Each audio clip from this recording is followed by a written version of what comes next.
भी ध्यान दो। सबसे पहला काम तो क्या है अपना एक्सेल को स्टार्ट करने के लिए शॉर्टकट की क्या बताई है मैंने, विंडो प्लस आर बटन। तो मैंने टाइप किया विंडो प्लस आर, आपका रन कमांड एक्टिव हो गया है। इसमें आपको क्या टाइप करना है, EXCEL एक्सेल टाइप करेंगे और ओके करेंगे। ओके करते ही एक्सेल प्रोग्राम आपका ओपन होके आ गया है। डेटा सीट आप लोगों ने बना ली है, ठीक है, डेटा सीट आप लोगों ने बना ली है। उस डेटा सीट के अंदर हम फंक्शन या फॉर्मूला कैसे काम में लेते हैं आज वो देखते हैं। इसके लिए मैंने कोई फाइल बनाई है जिसे मैं ओपन करता हूँ। ये आपके MS एक्सेल फॉर्मूला है जो आज हम सीखेंगे। सबसे पहला फॉर्मूला कौन सा है, देखो एडिशन। आप लोगों को जोड़, बाकी, गुणा या भाग अगर करना है तो उसके लिए आप कौन सा फॉर्मूला काम में लेते हो, सम फॉर्मूला काम में लेते हो। कौन सा फॉर्मूला काम में लेंगे, सम फॉर्मूला काम में लेंगे। फॉर एग्जांपल सीट नंबर 2 पे जैसे मेरे पास डेटा सीट है, यहाँ पे आपके पास क्या है, स्टूडेंट का नाम है, पिता का नाम है, स्टूडेंट का नाम है, पिता का नाम है और आपके पास कोई एक सब्जेक्ट है। फॉर एग्जांपल आपके पास कौन सा है, हिंदी सब्जेक्ट आ रहा है और ये सभी बच्चों के क्या आ रहे हैं, हिंदी सब्जेक्ट के मार्क्स आ रहे हैं। अभी एक बार मैं इनके कॉलम साइज को थोड़ा सा बढ़ा देता हूँ और लास्ट में यहां हमें क्या करना है, इनका टोटल करना है। क्या करना है, टोटल। तो मैंने यहाँ लिख दिया टोटल। टैब बटन से हम नेक्स्ट सेल में आएंगे। अब टोटल करने के लिए या कोई भी फॉर्मूला अगर हमें लगाना है तो फॉर्मूला लगाने के लिए हम क्या करते हैं, सबसे पहले बराबर का साइन लगाएंगे। बराबर साइन लगाया है, इट मीन्स हम कोई फॉर्मूला स्टार्ट कर रहे हैं। बराबर, बराबर के बाद में आपका फॉर्मूला कौन सा है, सम। तो मैंने लिखा सम। आपके सामने दिखा रहा है फॉर्मूला, आ रहा है क्या, ये फॉर्मूला दिखा रहा है, ठीक है। अभी हमें प्रेस करना है tab button. Tab button press किया और आपका फॉर्मूला एक्टिव हो गया है।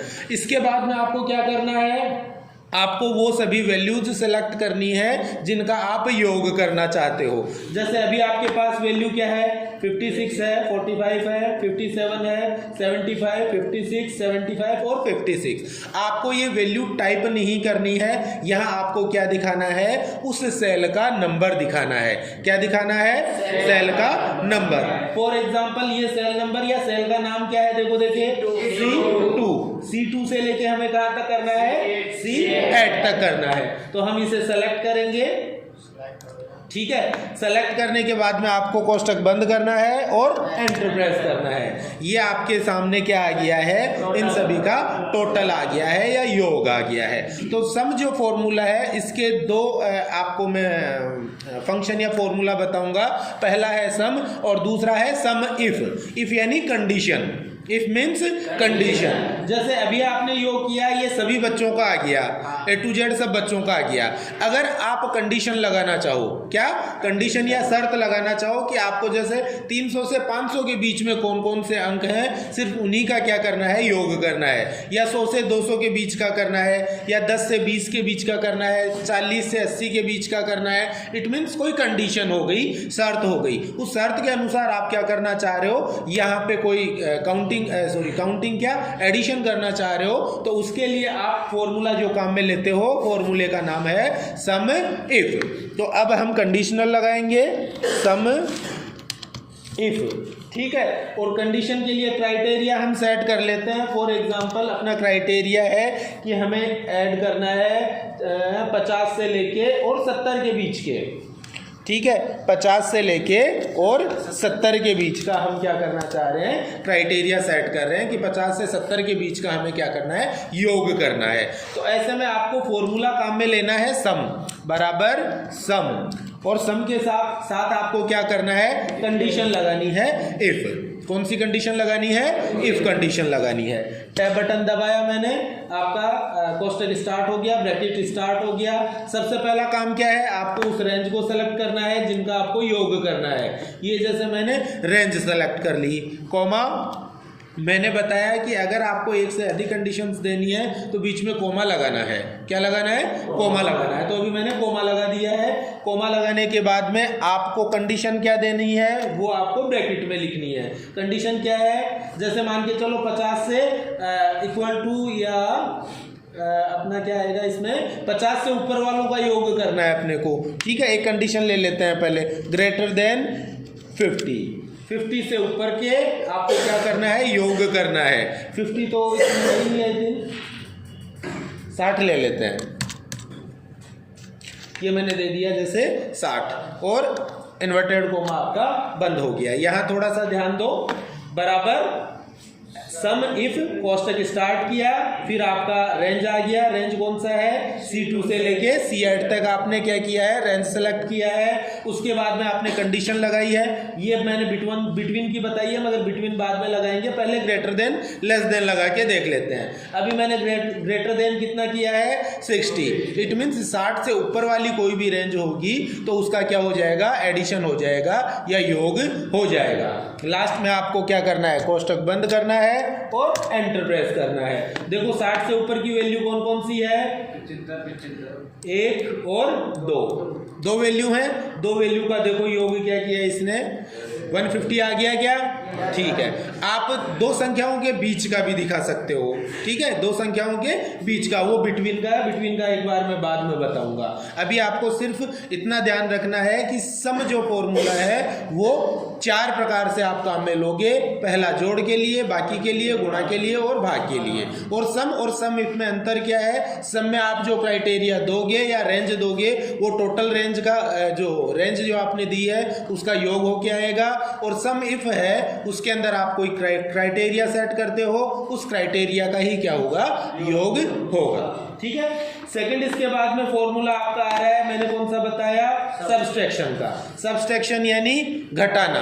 आपके पास मान के चलो कोई 2 संख्याएं हैं, यहाँ मैं साइड में जैसे कोई 2 संख्याएं लिख देता हूँ। आपने फर्स्ट वैल्यू दी है जैसे 50 और सेकंड वैल्यू आपने दी है मान के चलो 25। अब यहाँ आपको क्या करना है, सब्सट्रैक्शन करना है, SUBS, सब्सट्रैक्शन आप करना चाह रहे हो यानी घटाना चाह रहे हो। तो घटाने के लिए बराबर सम टैब बटन, उसके बाद में फर्स्ट वैल्यू है आपकी 50, इट मीन्स F3, उसके बाद में माइनस और सेकंड वैल्यू, ये मैंने सेकंड वैल्यू दी, कोष्टक बंद किया और एंटर प्रेस करेंगे। देखिए वैल्यू आ गई क्या, सही 25 आपके सामने आ गया है। तीसरा इसके बाद में है मल्टीप्लाई का, मल्टीप्लाई गुणा करना, ठीक है। मल्टीप्लिकेशन अपन करते हैं, सबसे पहले बराबर सम, कोष्टक चालू, फर्स्ट वैल्यू, गुणा का चिन्ह, सेकंड वैल्यू, कोष्टक बंद और एंटर प्रेस करेंगे। ये आपका मल्टीप्लाई होके आ गया है। फोर्थ हम करते हैं इसके बाद में डिवीजन, बराबर सम, टैब बटन दबा दो या ब्रैकेट स्टार्ट कर दो, फर्स्ट वैल्यू, ठीक है, फिर बटे का चिन्ह जिसे हम बोलते हैं स्लैश, उसके बाद में सेकंड वैल्यू, कोष्टक बंद करो और एंटर प्रेस करो। देखिए बिल्कुल सही वैल्यू आई है क्या, 50 में से 25 गए तो 2 बच गए। तो ये तो आपका जोड़ बाकी और गुणा भाग का फॉर्मूला हो गया। इसके बाद में नेक्स्ट फॉर्मूला आपका आता है इसके बाद में डिवीजन का। डिवीजन क्या काम में लेंगे, क्या बताया है, डिवीजन तो बता दिया ना मैंने अभी, ठीक है। नेक्स्ट इसके बाद में फॉर्मूला है आपका मिनिमम वैल्यू और मैक्सिमम वैल्यू के लिए। जैसे सीट नंबर 2 में आ गए, अभी हमें यहाँ पे क्या करना है, मिनिमम वैल्यू देखनी है और मैक्सिमम, ठीक है। मिनिमम वैल्यू जैसे कोई भी स्टूडेंट के सबसे कम किसके नंबर आए हैं वो हमें देखना है और सबसे ज़्यादा नंबर किसके आए हैं वो हमें देखना है। तो उसके लिए हमें फॉर्मूला काम में लेना है, मिनिमम वैल्यू के लिए MIN और मैक्सिमम वैल्यू के लिए MAX आपको काम में लेना है। सबसे पहले बराबर का चिन्ह MIN, minimum value, tab button मैंने प्रेस किया। अब आपको वो नंबर सेलेक्ट करने हैं या क्राइटेरिया सेलेक्ट करना है, रेंज सेलेक्ट करनी है जिनके बीच में आप मिनिमम वैल्यू देखना चाहते हो। कोष्टक बंद करो और एंटर प्रेस करो। देखो मिनिमम वैल्यू क्या है इसमें, 45 आ गई है। मैक्सिमम वैल्यू देखो कैसे देखेंगे, बराबर MAX, टैब बटन दबाएंगे, उसके बाद में अपना क्राइटेरिया सेलेक्ट करेंगे और उस कोष्टक को बंद करेंगे, एंटर प्रेस करो। देखिए मैक्सिमम वैल्यू क्या दिखा रहा है, 75 आप लोगों के सामने आ गई है। नेक्स्ट फॉर्मूला इसके बाद में है आपका काउंट फॉर्मूला। काउंट फॉर्मूला क्या काम में आएगा, आपके पास जितनी भी संख्याएं लिखी हुई हैं या फिर टेक्स्ट लिखा हुआ है या फिर कोई भी सेल में आपने वैल्यू दे रखी है तो उस वैल्यू वाली संख्याओं को क्या करेगा, वो काउंट करके आपको दिखा देगा। काउंट फॉर्मूला किस हिसाब से काम में लेंगे, आपके पास कोई सेल्स का क्राइटेरिया है और उस क्राइटेरिया के अंदर आप देखना चाह रहे हो कितनी वैल्यू लिखी हुई है, तो उनको काउंटिंग करने यानी गिनने के लिए आप काउंट फॉर्मूला को काम में लोगे। COUNT number of count number बराबर COUNT, टैब बटन दबाओ, उसके बाद में आपको वो एरिया सेलेक्ट करना है या रेंज सेलेक्ट करनी है, कोष्टक बंद करो और एंटर प्रेस करो। देखो कितनी वैल्यूज हैं, 11। काउंट करो, देखिए 1 2 3 4 5 6 7 8 9 10 और 11। देखिए काउंट नंबर 11 आ गए क्या? आ गए ना। अब इसमें एक चीज मैं आपको और बताता हूं। कई बार आपके पास क्या है, कोई वैल्यू है, मान के चलो जैसे आप लोगों का प्रेजेंट एब्सेंट में लगाता हूं, प्रेजेंट और एब्सेंट लगाते हैं ना। जैसे आपके पास कोई 5 बच्चों के नाम है, ये ले लिए, मान लो 5 बच्चों के या 8 बच्चों के नाम है, इनको मैंने कॉपी किया और एक नई सीट लेके और इसमें मैं यहाँ पे पेस्ट कर रहा हूँ, ये मैंने पेस्ट कर दिया है, ठीक है। अब इनका डे प्रेजेंट हम निकाल रहे हैं, क्या निकाल रहे हैं? Day present. जैसे मान के चलो यहाँ मैंने लिख दिया आज का TODAYPRESENT, today present. Mohit Sharma जैसे प्रेजेंट है तो मैंने P दे दिया, ठीक है। नंशु सैनी एब्सेंट है, फिर अगला मोहित शर्मा प्रेजेंट है, नंशु प्रेजेंट है, मोहित शर्मा प्रेजेंट है, नंशु प्रेजेंट है, और एक और लास्ट में मोहित शर्मा एब्सेंट है। ये आपके पास मान लो टोटल प्रेजेंट और एब्सेंट का रिकॉर्ड पड़ा है। तो नेक्स्ट में जो फॉर्मूला बता रहा हूँ वो फॉर्मूला है आपका काउंट इफ, और काउंट इफ में आप क्या करते हो, वही कंडीशन लगाते हो या शर्त लगा के क्या करते हो, एक क्राइटेरिया कि प्रेजेंट वाला या एब्सेंट वाला आपको जैसे काउंट करना है तो उसके लिए फॉर्मूला लगाओ आप काउंट इफ फॉर्मूला। कैसे लगाओगे? सबसे पहले वही बराबर का चिन्ह COUNTIF लगा दिया मैंने काउंट इफ, फिर टैब बटन अपने को प्रेस करना है, उसके बाद में आपको लेना है रेंज। तो रेंज आपकी यहां से यहां तक की ये मैंने रेंज ले ली है। रेंज लेने के बाद में कोमा और इन्वर्टेड कोमा में आप कौन सा क्राइटेरिया देखना चाह रहे हो, प्रेजेंट देखना चाह रहे हो या एब्सेंट देखना चाह रहे हो। फॉर एग्जांपल मुझे जैसे प्रेजेंट चेक करनी है तो मैंने लिख दिया P, इन्वर्टेड कोमा बंद किया, कोष्टक बंद किया और एंटर प्रेस किया। देखो प्रेजेंट कितने हैं? 5। अब अपन एब्सेंट देखते हैं। ये तो आ गए आपके प्रेजेंट नंबर और ये एब्सेंट नंबर हम और निकाल लेते हैं। बराबर COUNTIF, टैब बटन दबाएंगे, क्राइटेरिया हमने सेलेक्ट किया, उसके बाद में कोमा और इन्वर्टेड कोमा में एब्सेंट के लिए A हमने शो किया है, इन्वर्टेड कोमा बंद, कोष्टक बंद और एंटर प्रेस किया। देखो एब्सेंट वैल्यू कितनी है? 2 है। तो इस हिसाब से काउंट इफ फॉर्मूला जो है वो किसके लिए काम में लोगे, कोई क्राइटेरिया, कोई कंडीशनल क्राइटेरिया है उसके अंदर की काउंटिंग निकालने के लिए। जैसे अभी हमने काम में लिया एब्सेंट और प्रेजेंट कैंडिडेट्स को शो ऑफ करने के लिए। काउंट इफ में कोई समस्या है? क्लियर। नेक्स्ट फॉर्मूला इसके बाद में आपका आता है एवरेज फॉर्मूला। एवरेज का मतलब है औसत ज्ञात करना। एवरेज मीन्स औसत ज्ञात करना। जैसे अभी हम सीट नंबर 2 पे आ जाते हैं, आपके पास यहाँ पे ये वैल्यू आ रही है, ये हिंदी के मार्क्स आ रहे हैं बच्चों के, और इनका औसत मान आपको निकालना है। तो औसत मान कैसे निकालोगे?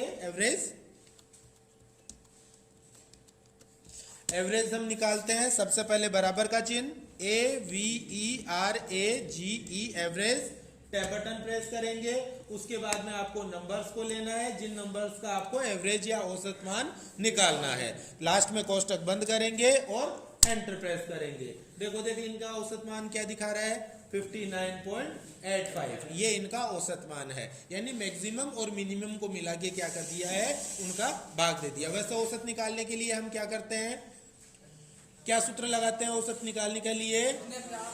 हाँ, अकाउंट टोटल, काउंट नंबर, ठीक है ना। ठीक है, इनका सेलेक्टेड संख्याओं का योग बटे सेलेक्टेड संख्याओं की संख्या, यानी कि यहाँ अगर हम औसत निकालते तो सबसे पहले इनका योग करते सभी का, जो कि क्या आ रहा है? 419 आ रहा है ना, 419 बटे ये कितनी संख्या है इनके काउंट नंबर 1 2 3 4 5 6 और 7। तो हम जैसे औसत निकालते तो कैसे निकालते? 419, जैसे यहाँ निकालता हूं मैं, बराबर 419 बटे 7 और एंटर प्रेस करेंगे। देखो देखिए वही एरिया आपका आ रहा है क्या, जो औसत मान में आया है आपके सामने आ गया ना। तो औसत सीधा निकाला जाता है संख्याओं का योग बटे संख्याओं की संख्या, और उसके लिए सीधा आप फॉर्मूला कौन सा लगाओगे, बराबर एवरेज, और कोष्टक में आपका जो भी रेंज है उस रेंज को आप सेलेक्ट करोगे, कोष्टक बंद करके एंटर प्रेस करेंगे। क्लियर? ओके। नेक्स्ट इसके बाद में एक फॉर्मूला अपन और देखेंगे। जैसे ये आपके सामने सीट बनी हुई आ रही है, इस सीट के अंदर हमने जो फॉर्मूला अभी सीखे हैं उनके हिसाब से इस सीट को कंप्लीट करेंगे। जैसे हमने फॉर्मूला सीखा है जोड़ का, बाकी, गुणा, भाग, इसके अलावा हमने सीखा है एवरेज का और काउंट वगैरह का, और इफ का। इफ का मैंने आपको सिंगल इफ मैंने नहीं बताया, सिंगल इफ पहले बता देता हूं और उसके बाद में हम इसे क्लियर करेंगे। वापस सीट नंबर 2 पे आ गया। नेक्स्ट फॉर्मूला है आपका इफ फॉर्मूला। इफ फॉर्मूला क्या है, एक कंडीशनल फॉर्मूला है। कौन सा फॉर्मूला है, कंडीशनल फॉर्मूला। शर्त आप लगाते हो, शर्त का 2 रिजल्ट रहेंगे, जो शर्त आप लगा रहे हो उसके 2 रिजल्ट रहेंगे। कौन कौन से, पहला रिजल्ट रहता है ट्रू का और दूसरा रिजल्ट रहता है फेल्स का, यस का, नो का, हाँ का, ना का, 0 या 1 का। ठीक है, या तो आपकी कंडीशन सही है, सत्य है, सत्य के लिए आप क्या रिजल्ट दिखाना चाहते हो, और एक आपकी कंडीशन अगर असत्य है, फेल्स है, तो उसके लिए आप क्या रिजल्ट दिखाना चाहते हो। समझ रहे हो मैं क्या कह रहा हूं? तो जैसे यहां पे मैं आपको लगा के दिखाता हूं इफ फॉर्मूला।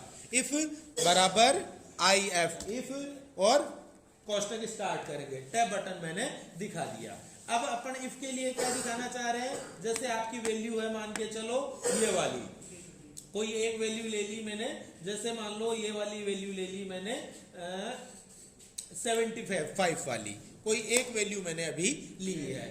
ये वैल्यू मैंने ली, कोमा लगाया, कोमा लगाने के बाद में आपको क्या करना है, आपको ट्रू, यहां देखो लॉजिकल टेक्स्ट अपन ने ले लिया, टेक्स्ट अपन ने लिया है C7 का, यानी 75 आपका आ गया। फिर मैंने लगाया है कोमा, कोमा लगाने के लिए के बाद में क्या बोल रहा है, ये देखो वैल्यू इफ ट्रू, अगर ये वैल्यू सत्य है तो क्या दिखाना चाह रहे हो, और असत्य है तो क्या दिखाना चाह रहे हो। जैसे मैं दिखा रहा हूं C7 के अंदर वैल्यू अगर बड़ी है, क्या है, बड़ी है या बराबर है, मान के चलो किससे, 50 से, किससे, 50 से। एक एग्जांपल लिया है कि कोई भी संख्या आपने सेलेक्ट की, वो संख्या बड़ी है या बराबर है, किसके, 50 के। ये मैंने क्या लगाया है, एक कंडीशन लगाई है या शर्त लगाई है। अगर है तो कोमा, इन्वर्टेड कोमा में क्या लिखा हुआ है, पास, क्या लिखा हुआ है, पास।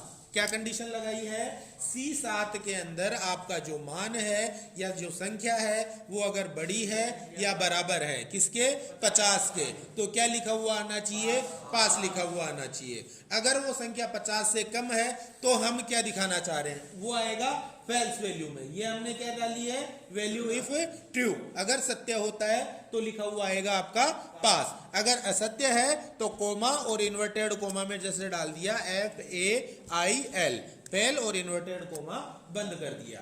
दोबारा ध्यान दो, यहाँ पे बराबर इफ ब्रैकेट स्टार्ट, आपने कोई रेंज ली है जैसे C7 का जो मान है वो बड़ा है या बराबर है किसके, 50 के, तो ऐसे में ट्रू वैल्यू क्या आएगी, पास आएगी। अगर ये कंडीशन नहीं लगती है या ये जो शर्त है ये नहीं लगती है तो ऐसे में फेल्स कंडीशन क्या आएगी, फेल आप लोगों के सामने आएगी। लास्ट में आपको कोष्टक बंद करना है और एंटर प्रेस करना है।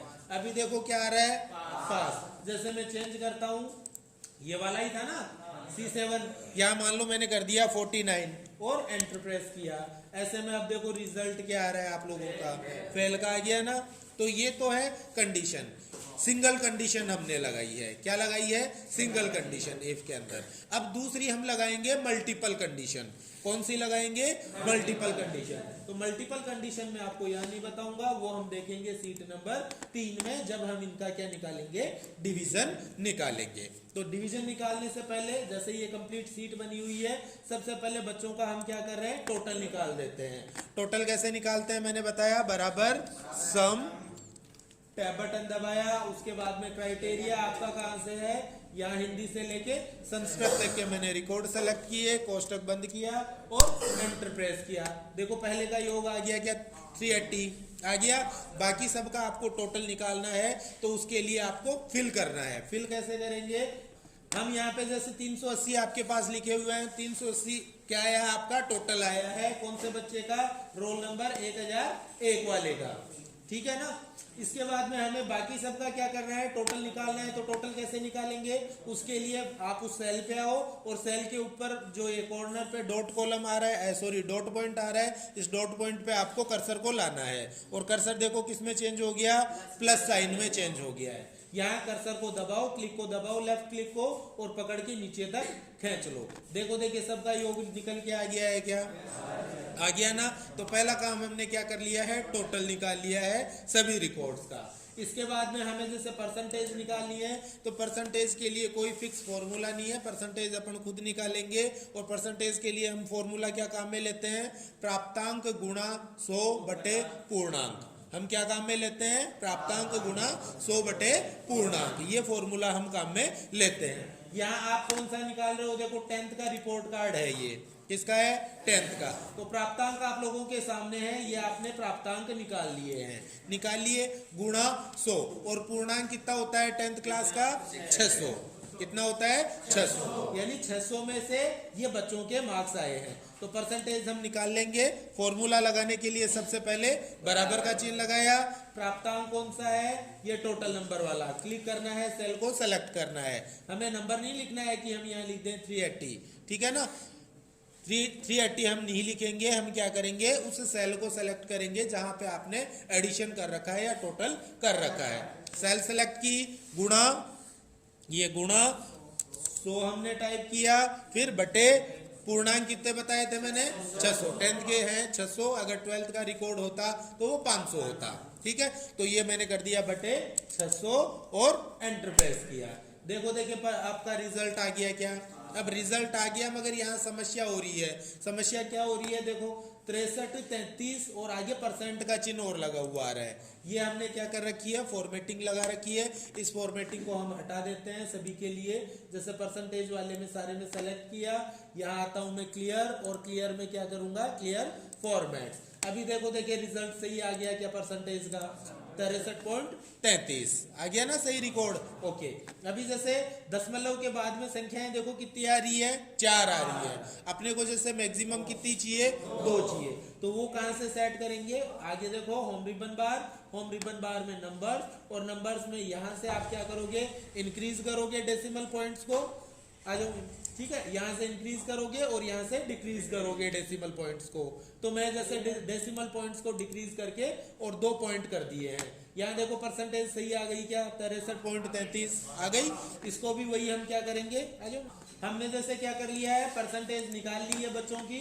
परसेंटेज को हमें सभी बच्चों की परसेंटेज निकालनी है, तो क्या करें, सेल पे आओ, सेल के डॉट पॉइंट पे आओ, कर्सर चेंज हो जाएगा प्लस साइन में, क्लिक करो, क्लिक को दबाओ और नीचे तक खींच लो। देखो सभी की परसेंटेज निकल के आ गई क्या, आ गई आप सबके सामने।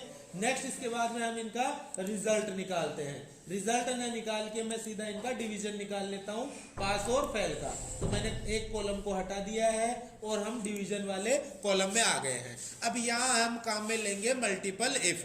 कौन सा फॉर्मूला काम में लेंगे, मल्टीपल इफ। मल्टीपल इफ जिसमें आप क्या करोगे, कंडीशंस दोगे और जो कंडीशन, ट्रू कंडीशन जो है उनको बढ़ाते जाओगे, एक से ज्यादा ट्रू कंडीशंस आप लगाओगे। फेल्स कंडीशन एक रहेगी, यानी गलत की कंडीशन एक रहेगी, और सही के लिए आप एक से ज्यादा कंडीशंस लगाओगे। तो लगा के देखते हैं। सबसे पहले बराबर IF इफ और ब्रैकेट स्टार्ट मैंने कर दिया। अब हम ये डिवीजन निकाल रहे हैं, तो डिवीजन किसके हिसाब से निकलती है, परसेंटेज बेसिस पे। किस बेसिस पे निकालेंगे, परसेंटेज बेसिस पे। फर्स्ट, सेकंड, थर्ड और फेल। फर्स्ट, सेकंड, थर्ड और फेल। फर्स्ट डिवीजन कब आती है, जब 60% से ऊपर रहता है। तो अभी हम सबसे पहले क्या करेंगे, लॉजिकल टेस्ट आपका कौन सा है, परसेंटेज। मैंने परसेंटेज वाला सेल सेलेक्ट कर लिया है, कर लिया। परसेंटेज बड़ी है या बराबर है कितने के, 60 के। तो ऐसे में क्या आएगा, कोमा लगाओ और इन्वर्टेड कोमा में रिजल्ट लिख दो। रिजल्ट क्या लिखेंगे, फर्स्ट FIRST फर्स्ट और इन्वर्टेड कोमा बंद। ये आपकी फर्स्ट कंडीशन लग गई है। पहली कंडीशन हो गई ना कि भाई 60 या 60 से ऊपर रहता है तो आपका रिजल्ट क्या आएगा, फर्स्ट डिवीजन लिखा हुआ आ जाएगा। ये पहली ट्रू कंडीशन हो गई। अब सेकंड ट्रू कंडीशन स्टार्ट करनी है, तो सेकंड कंडीशन स्टार्ट करो, उससे पहले कोमा लगाओ। क्या लगाओ, कोमा। तो मैंने लगाया कोमा। कोमा लगाने के बाद में वापस इफ सेकंड कंडीशन लगा रहे हैं ना, इफ वही टैब बटन दबा के मैंने ब्रैकेट स्टार्ट कर लिया। सेल वैल्यू परसेंटेज बड़ा है या बराबर है कितने के, 45% से ऊपर वाले आते हैं सेकंड डिवीजन में, ठीक है। तो मैंने दे दिया जैसे 45, यानी परसेंटेज बड़ी है या बराबर है कितने के, 45 के या 45 के। तो कोमा और इन्वर्टेड कोमा में अब क्या आएगा, सेकंड आएगा और इन्वर्टेड कोमा बंद। ये आपकी सेकंड ट्रू कंडीशन हो गई, ठीक है। पहली ट्रू कंडीशन थी 60% से ऊपर, 60 से ऊपर, और दूसरी ट्रू कंडीशन क्या डाली है, 45 से ऊपर। अब तीसरी ट्रू कंडीशन किसके लिए डाले, ठीक है, 38 के लिए या थर्ड डिवीजन के लिए हम डालेंगे। तो वापस वही कोमा और इफ फॉर्मूला वापस आपका स्टार्ट कर दिया है मैंने, ब्रैकेट स्टार्ट। अब वही परसेंटेज बड़ी है या बराबर है कितने के, 38 के। तो ऐसे में कोमा और इन्वर्टेड कोमा में क्या आ जाए, थर्ड डिवीजन, ठीक है। कोई बात नहीं, जैसे 38 मैंने कर दिया है, 33 हो 30 हो, जितना आप क्राइटेरिया सेट करो, ठीक है। मैंने दे दिया है जैसे 38 के लिए, तो ऐसे में कोमा और इन्वर्टेड कोमा में क्या आ जाए, थर्ड डिवीजन लिखा हुआ आ जाए। तो अपनी ट्रू कंडीशन कितनी हो गई, 3 हो गई। पहला 60 से ऊपर, दूसरा 45 से ऊपर और तीसरा 38 से ऊपर। तो 3 ट्रू कंडीशन हो गई। अब एक अपने को फैल्स कंडीशन डालनी है। तो फैल्स कंडीशन के लिए कुछ नहीं लिखना, सीधा कोमा और इन्वर्टेड कोमा में फैल्स कंडीशन टाइप कर दो। तो फैल्स कंडीशन क्या है आपकी, फेल। तो मैंने लिखा FAIL फेल, इन्वर्टेड कोमा बंद। अब आपको ध्यान देना है कि आपने जितनी बार ब्रैकेट स्टार्ट किया है उतनी बार ब्रैकेट बंद होगा। तो पहला ब्रैकेट कहाँ स्टार्ट हुआ था, ध्यान दो, पहला ये यहाँ हुआ है 38 के लिए, तो पहला ब्रैकेट मैंने बंद कर दिया। सेकंड ब्रैकेट है आपका 45 के लिए यहाँ, तो ये मैंने सेकंड बंद कर दिया। और थर्ड आपका 60% के लिए दिया था, तो थर्ड मैंने बंद कर दिया। 3 ब्रैकेट स्टार्ट है, तीनों मैंने क्लोज किए और एंटर प्रेस किया। देखो रिजल्ट आ गया, क्या आ गया।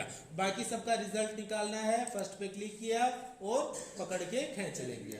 देखो देखिए सबका रिजल्ट आ गया क्या, कोई फर्स्ट भी है, कोई थर्ड भी है और कोई सेकंड भी है। तो ऐसे में हम कौन सा फॉर्मूला काम में लेंगे, मल्टीपल इफ। कौन सा, मल्टीपल इफ, जिसमें इफ जो फॉर्मूला है वो एक से ज्यादा बार प्रयोग में लिया जाता है। अभी हमने कितनी बार काम में लिया है, यहाँ पे 3 बार मल्टीपल इफ को काम में लिया है, ठीक है। Okay, thank you.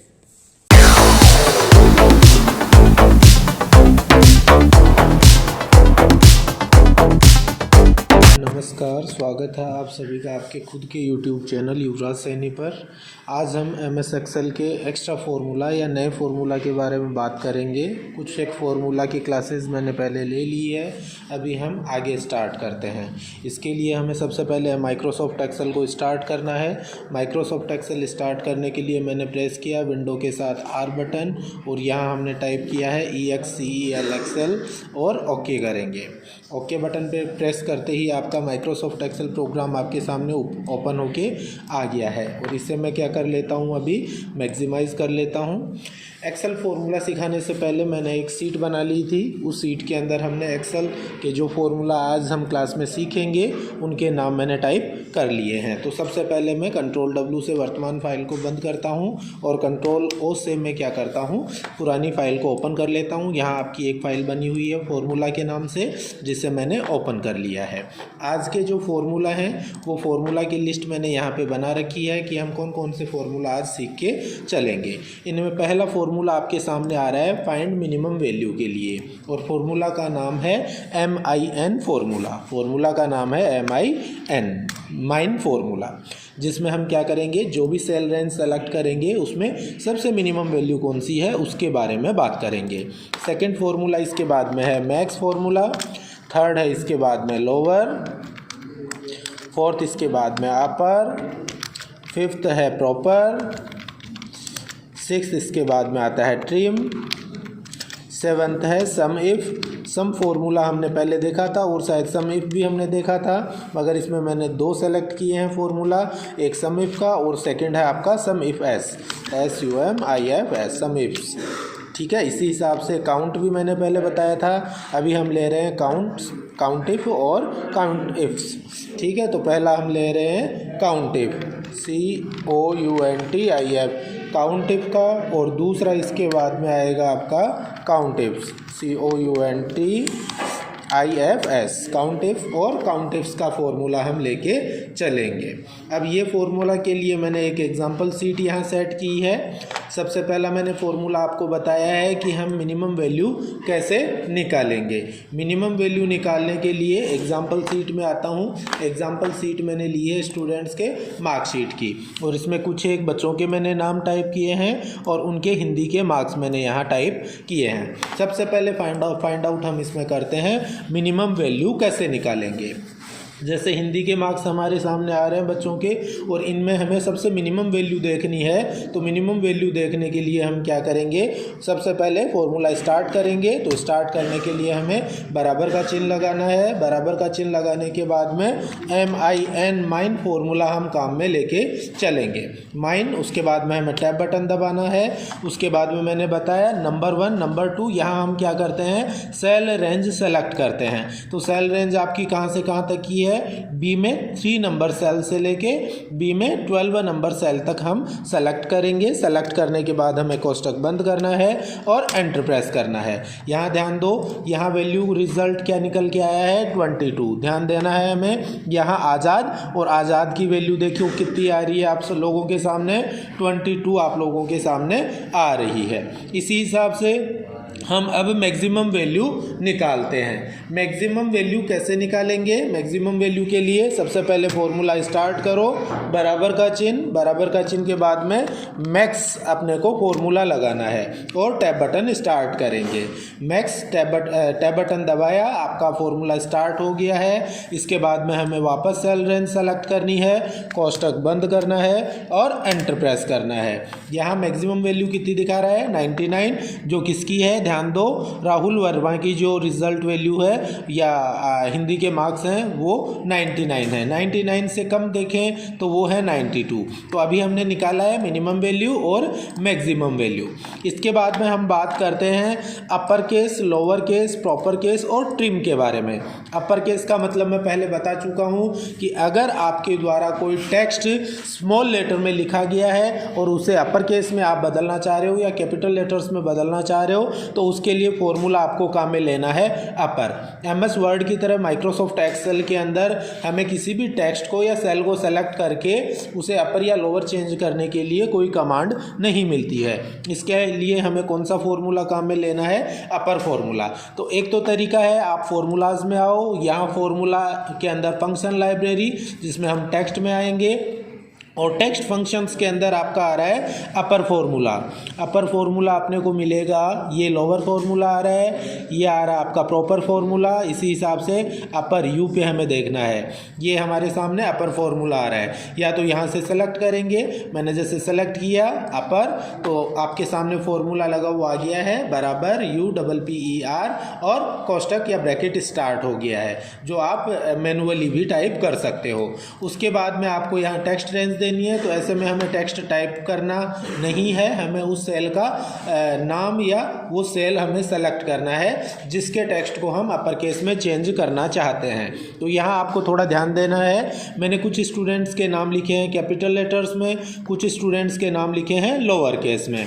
तो ऐसे में हम सभी को अपर केस, सभी को लोअर केस और सभी को प्रॉपर केस में चेंज करके देखते हैं। तो अभी टेक्स्ट वैल्यू में मुझे कौन सी लेनी है, मुझे लेना है A2 मैंने टेक्स्ट वैल्यू सेलेक्ट की और उसके बाद में ओके किया।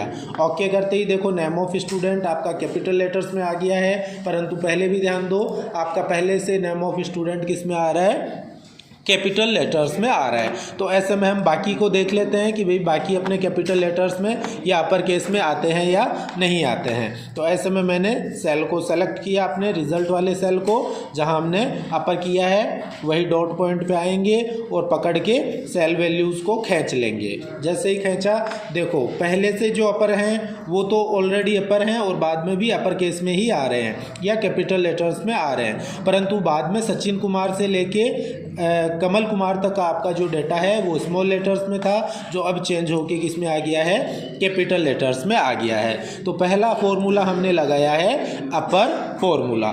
इसके बाद में सेकंड फॉर्मूला के बारे में बात करते हैं। सेकंड फॉर्मूला है आपका लोअर केस में चेंज कैसे करेंगे। अब लोअर केस में चेंज करने के लिए या तो आप फॉर्मूला में जाके टेक्स्ट और टेक्स्ट में हम सेलेक्ट कर लेंगे लोअर, या मैनुअली भी हम टाइप कर सकते हैं। मैनुअली के लिए बराबर LOWER लोअर फॉर्मूला और टैब बटन हम दबाएंगे। बाद में आपको यहाँ टेक्स्ट सेलेक्ट करना है, तो टेक्स्ट है आपका नेम ऑफ स्टूडेंट। तो मैंने बताया हमें क्या सेलेक्ट करना है, उस सेल को सेलेक्ट करना है जिस सेल का टेक्स्ट आप लोअर केस में चेंज करना चाहते हो। लास्ट में हमें कोष्टक को बंद करना है और एंटर प्रेस करना है। अभी देखो नेम ऑफ स्टूडेंट आपका स्मॉल लेटर्स में आ गया है। अब प्रॉपर वे में सभी को हमें स्मॉल लेटर में चेंज करना है, तो वही डॉट पॉइंट से पकड़ेंगे और इसे ड्रैग कर लेंगे। यहाँ आपको ध्यान देना है कि जो अपर केस में वैल्यूज़ थी वो आपकी स्मॉल लेटर्स में या लोअर केस में आ गई है, और साथ में जो पहले से लोअर केस में थी वो वैल्यूज़ या वो टेक्स्ट भी आपके किस में आ गए हैं, लोअर केस में आ गए हैं। तीसरा, इसके बाद में हम करते हैं प्रॉपर केस की बात। प्रॉपर केस में क्या होता है, प्रॉपर केस होता है अपना सेंटेंस केस। और सेंटेंस केस क्या होता है, जिसमें आपका पहला अक्षर, जो भी शब्द अक्षर या वाक्य लिखा है उसका पहला अक्षर आपका कैपिटल लेटर्स में आएगा और बाकी सारे अक्षर किस में आएंगे, स्मॉल लेटर्स में आएंगे। तो इसके लिए हमें लिखना है, या तो हम मैनुअली टाइप करेंगे या वापस हमें टेक्स्ट में आना है, और टेक्स्ट में आपके सामने फॉर्मूला आ रहा है प्रॉपर। मैंने क्लिक किया जैसे यहाँ पे प्रॉपर पे, उसके बाद में हमसे वही फॉर्मूला देखो पीछे की तरफ आ गया, बराबर PROPER, और आपका ब्रैकेट स्टार्ट हो गया है। ब्रैकेट स्टार्ट होने के बाद में आपको यहाँ टेक्स्ट वैल्यू सेलेक्ट करनी है, तो वही मैं ले लेता हूँ। जैसे name of student, cell number A2 मैंने टाइप किया या सेलेक्ट किया है और ओके करेंगे। ओके करते ही यहाँ आपको ध्यान देना है कि जो आपने मैटर लिख रखा है नेम ऑफ स्टूडेंट, उसमें नेम आपका जो पहला शब्द है नेम, उसमें N कैपिटल आ गया है, दूसरा ऑफ में O कैपिटल आ गया और स्टूडेंट में S कैपिटल आ गया है। वही डॉट पॉइंट को पकड़ के खींच लो, सभी प्रॉपर वे में आपके सामने आ गए हैं। देखो मोहित में M बड़ा है, नंशु में N बड़ा है, रवि में R बड़ा है, सचिन कुमार में S और K बड़ा है। तो उसके लिए हम फॉर्मूला काम में लेते हैं प्रॉपर फॉर्मूला। अब बात आती है अपनी ट्रिम की। ट्रिम से पहले मैं एक फॉर्मूला आपको और बताऊंगा। फॉर्मूला आपका है टेक्स्ट लेंथ के लिए। इसके लिए है टेक्स्ट और टेक्स्ट की लेंथ के लिए। लेंथ का मतलब हमें पता चलेगा कि आपका जो टेक्स्ट सेल में लिखा है उस टेक्स्ट की लंबाई कितनी है। जैसे इसके लिए मैंने 11th फॉर्मूला यहाँ टाइप कर लिया है, ठीक है, LEN फॉर्मूला। LEN फॉर्मूला जैसे मैंने टाइप कर लिया है। होम रिबन बार में आके मर्जेंट सेंटर कर लिया है, ये वाला मैंने फॉर्मेट पे एंटर करके लेंथ में लगा दिया है, और सेम ये वाला मुझे फॉर्मेट पे एंटर करके यहाँ मैं जैसे लगा देता हूँ, ठीक है। तो अब लेंथ फॉर्मूला से हमें क्या पता चलता है, टेक्स्ट की लंबाई का पता चलेगा। तो मैंने यहाँ एक और फॉर्मूला लगा दिया है LEN लेंथ फॉर्मूला। ट्रिम हम बाद में निकालेंगे, उससे पहले हम लेंथ ज्ञात करेंगे अक्षर की। जैसे नेम ऑफ स्टूडेंट मैंने टाइप किया है, इसमें मैं थोड़ा सा चेंजेस कर देता हूँ। नेम के पहले मैंने जैसे 2-3 स्पेस दे दिए हैं और स्टूडेंट के बाद में 2-3 स्पेस दे दिए हैं, ठीक है। अभी मैं क्या कर रहा हूँ, लेंथ ज्ञात कर रहा हूँ। तो बराबर LEN लेंथ, टैब बटन में दबाऊंगा। इसके बाद में मुझे टेक्स्ट सेलेक्ट करना है, तो टेक्स्ट के लिए मैंने टेक्स्ट सेल सेलेक्ट कर लिया है A2 और कोष्टक बंद करके एंटर प्रेस कर रहे हैं। अभी आपके देखो टेक्स्ट की लेंथ क्या है, A2 की 21। काउंट करते हैं हम, 1 2 3 4 एक स्पेस 5 6 7 एक स्पेस 8 9 10 11 12 13 14 और 15। हमारी टेक्स्ट लेंथ है 15, परंतु यहाँ पे दिखा रहा है 21। क्यों दिखा रहा है, क्योंकि हमने नेम से पहले स्पेस दे दिए हैं और स्टूडेंट के बाद में हमने स्पेस दे दिए हैं। तो ऐसे में हमें पता नहीं चल रहा है कि भाई हमने स्पेस दिए हैं या नहीं दिए हैं, तो ऐसे में आपका जो ट्रिम फॉर्मूला है ये काम करता है टेक्स्ट के पहले और बाद में जो भी एक्स्ट्रा स्पेसेस वगैरह लगाए हुए हैं उनको ट्रिम करने या हटाने के लिए। तो हम ट्रिम कैसे करेंगे, उसके लिए या तो आप फॉर्मूला में आओ, टेक्स्ट और टेक्स्ट को ट्रिम कर लो, टेक्स्ट को ट्रिम कर लो, या फिर आप सीधा फॉर्मूला मैनुअली टाइप कर सकते हो, बराबर TRIM ट्रिम, कोष्टक स्टार्ट करेंगे। कोष्टक स्टार्ट करने के बाद में आपका टेक्स्ट सेलेक्ट करो, नेम ऑफ स्टूडेंट या सेल वैल्यू, और कोष्टक बंद करके एंटर प्रेस करेंगे। अभी जैसे यहाँ मैंने ट्रिम कर दिया है परंतु हमें कुछ पता नहीं चलेगा कि क्या हुआ या क्या नहीं हुआ, तो ऐसे में इसकी मैं दोबारा लेंथ ज्ञात कर लेता हूँ। ठीक है, तो लेंथ में जैसे यहाँ ज्ञात करता हूँ, बराबर LEN लेन, टैब बटन दबाया। अब हमें क्या करना है, टेक्स्ट वैल्यू ये न सेलेक्ट करके ये वाली टेक्स्ट वैल्यू हम सेलेक्ट करेंगे। तो ऐसे में मैंने ये टेक्स्ट वैल्यू सेलेक्ट की और कोष्टक बंद करके एंटर प्रेस कर रहा हूँ। देखो अभी यहाँ पे सेपरेट टेक्स्ट कितने लिखे हुए हैं, 15, और यहाँ पे 21। ध्यान देना है, यहाँ हमने क्या किया था, नेम से पहले और स्टूडेंट के बाद में एक्स्ट्रा स्पेस छोड़ा था। तो ऐसे में ट्रिम फॉर्मूला जो है वो क्या काम करता है, आपके टेक्स्ट जो लिखा है, सेल में टेक्स्ट लिखा है, उस सेल के अंदर एक्स्ट्रा स्पेस कहीं भी लगा हुआ होगा तो उसको हटा के दिखा देगा। अब बाकी सभी स्टूडेंट्स के नाम है, उनको भी मैं क्या कर लेता हूँ, यहाँ ट्रिम की सहायता से साथ ले लेता हूँ। लेंथ हम ज्ञात कर लेते हैं, बाकी सबकी लेंथ प्रॉपर आएगी। क्यों, कारण क्योंकि बाकी में मैंने कोई स्पेस वगैरह नहीं दे रखा है। जैसे स्पेस वगैरह दे देता हूँ मैं, सुशील कुमार मीणा है, इसमें 1 2 3 4 टाइम स्पेस दे दिया है। ठीक है, और एंटर प्रेस किया। तो अभी हम सुशील मीणा के अंदर देख रहे हैं विदाउट ट्रिम हमारे 16 आ रहा है, और ट्रिम फॉर्मूला लगाने के बाद में इसकी लेंथ कितनी दिखा रहा है, 12 अपने को दिखा रहा है। तो ऐसे में हम ट्रिम फॉर्मूला काम में लेंगे। जो भी टेक्स्ट सेल के अंदर टेक्स्ट लिख रखा है उस टेक्स्ट के पहले और बाद में अगर एक्स्ट्रा स्पेस लगाया हुआ है तो उस एक्स्ट्रा स्पेस को हम हटा सकते हैं। अब बात करते हैं हम नेक्स्ट फॉर्मूला सम इफ और सम इफ्स की। ठीक है, यहाँ हम कोई सिंगल कंडीशन लगाएंगे, यहाँ हम मल्टीपल कंडीशन लगाएंगे। सम इफ्स के लिए मैंने पिछली बार एक एग्जांपल बताया था, जो मैंने कंप्लीट नहीं बताया था, वो था अपना बिटवीन वाला। कौन सा था, बिटवीन वाला। बिटवीन का मतलब कोई भी मिनिमम वैल्यू लें और कोई भी मैक्सिमम वैल्यू लें, उसके बीच की अपनी जो संख्याएं हैं उनका हम योग करना चाहते हैं। तो ऐसे में हम सम इफ्स फॉर्मूला काम में लेंगे, और सम इफ के अंदर हम कोई सिंगल कंडीशन लगा के चलते हैं। वही चीज़ काउंट इफ और काउंट इफ्स के अंदर आएगी। काउंट इफ में कोई सिंगल कंडीशन लगाएंगे और काउंट इफ्स के अंदर हम मल्टीपल कंडीशंस लगा सकते हैं। जैसे अभी हम सम इफ करके देखते हैं कि सम इफ किस प्रकार से किया जाएगा। उससे पहले मैं नॉर्मली सम कर लेता हूँ। जैसे सम हम यहाँ पे निकाल रहे हैं, तो नॉर्मल सम करने के लिए हमें क्या करना है, बराबर सम, टैब बटन दबाएंगे। आफ्टर देन हमने जैसे सेल वैल्यू सेलेक्ट किए, कोष्टक बंद किया और एंटर प्रेस कर दिया। तो यहाँ देखो इनका योग करके इसने बता दिया है 687। अब हम सेकंड फॉर्मूला लगा रहे हैं सम इफ का, बराबर SUMIF सम इफ, और टैब बटन दबाया। अब ऐसे में सबसे पहले आपको दिखा रहा है रेंज, और दूसरा क्या दिखा रहा है, क्राइटेरिया। यहाँ आप सिंगल कंडीशन लगाओगे। जैसे रेंज आपके सामने वही है, कौन सी, हिंदी के जो मार्क्स आए हैं सभी बच्चों के, वो मैंने पूरी रेंज सेलेक्ट कर ली, B3 से लेके B12 तक। फिर कोमा लगाया। अब क्राइटेरिया पूछ रहा है, क्राइटेरिया के अंदर हम कोई एक कंडीशन देंगे। कंडीशन दे देते हैं कि जैसे 50 से ऊपर वाली संख्याओं का हम क्या करना चाह रहे हैं, योग करना चाहते हैं। तो ऐसे में मैंने क्या किया, इन्वर्टेड कोमा के अंदर दे दिया ग्रेटर देन 50।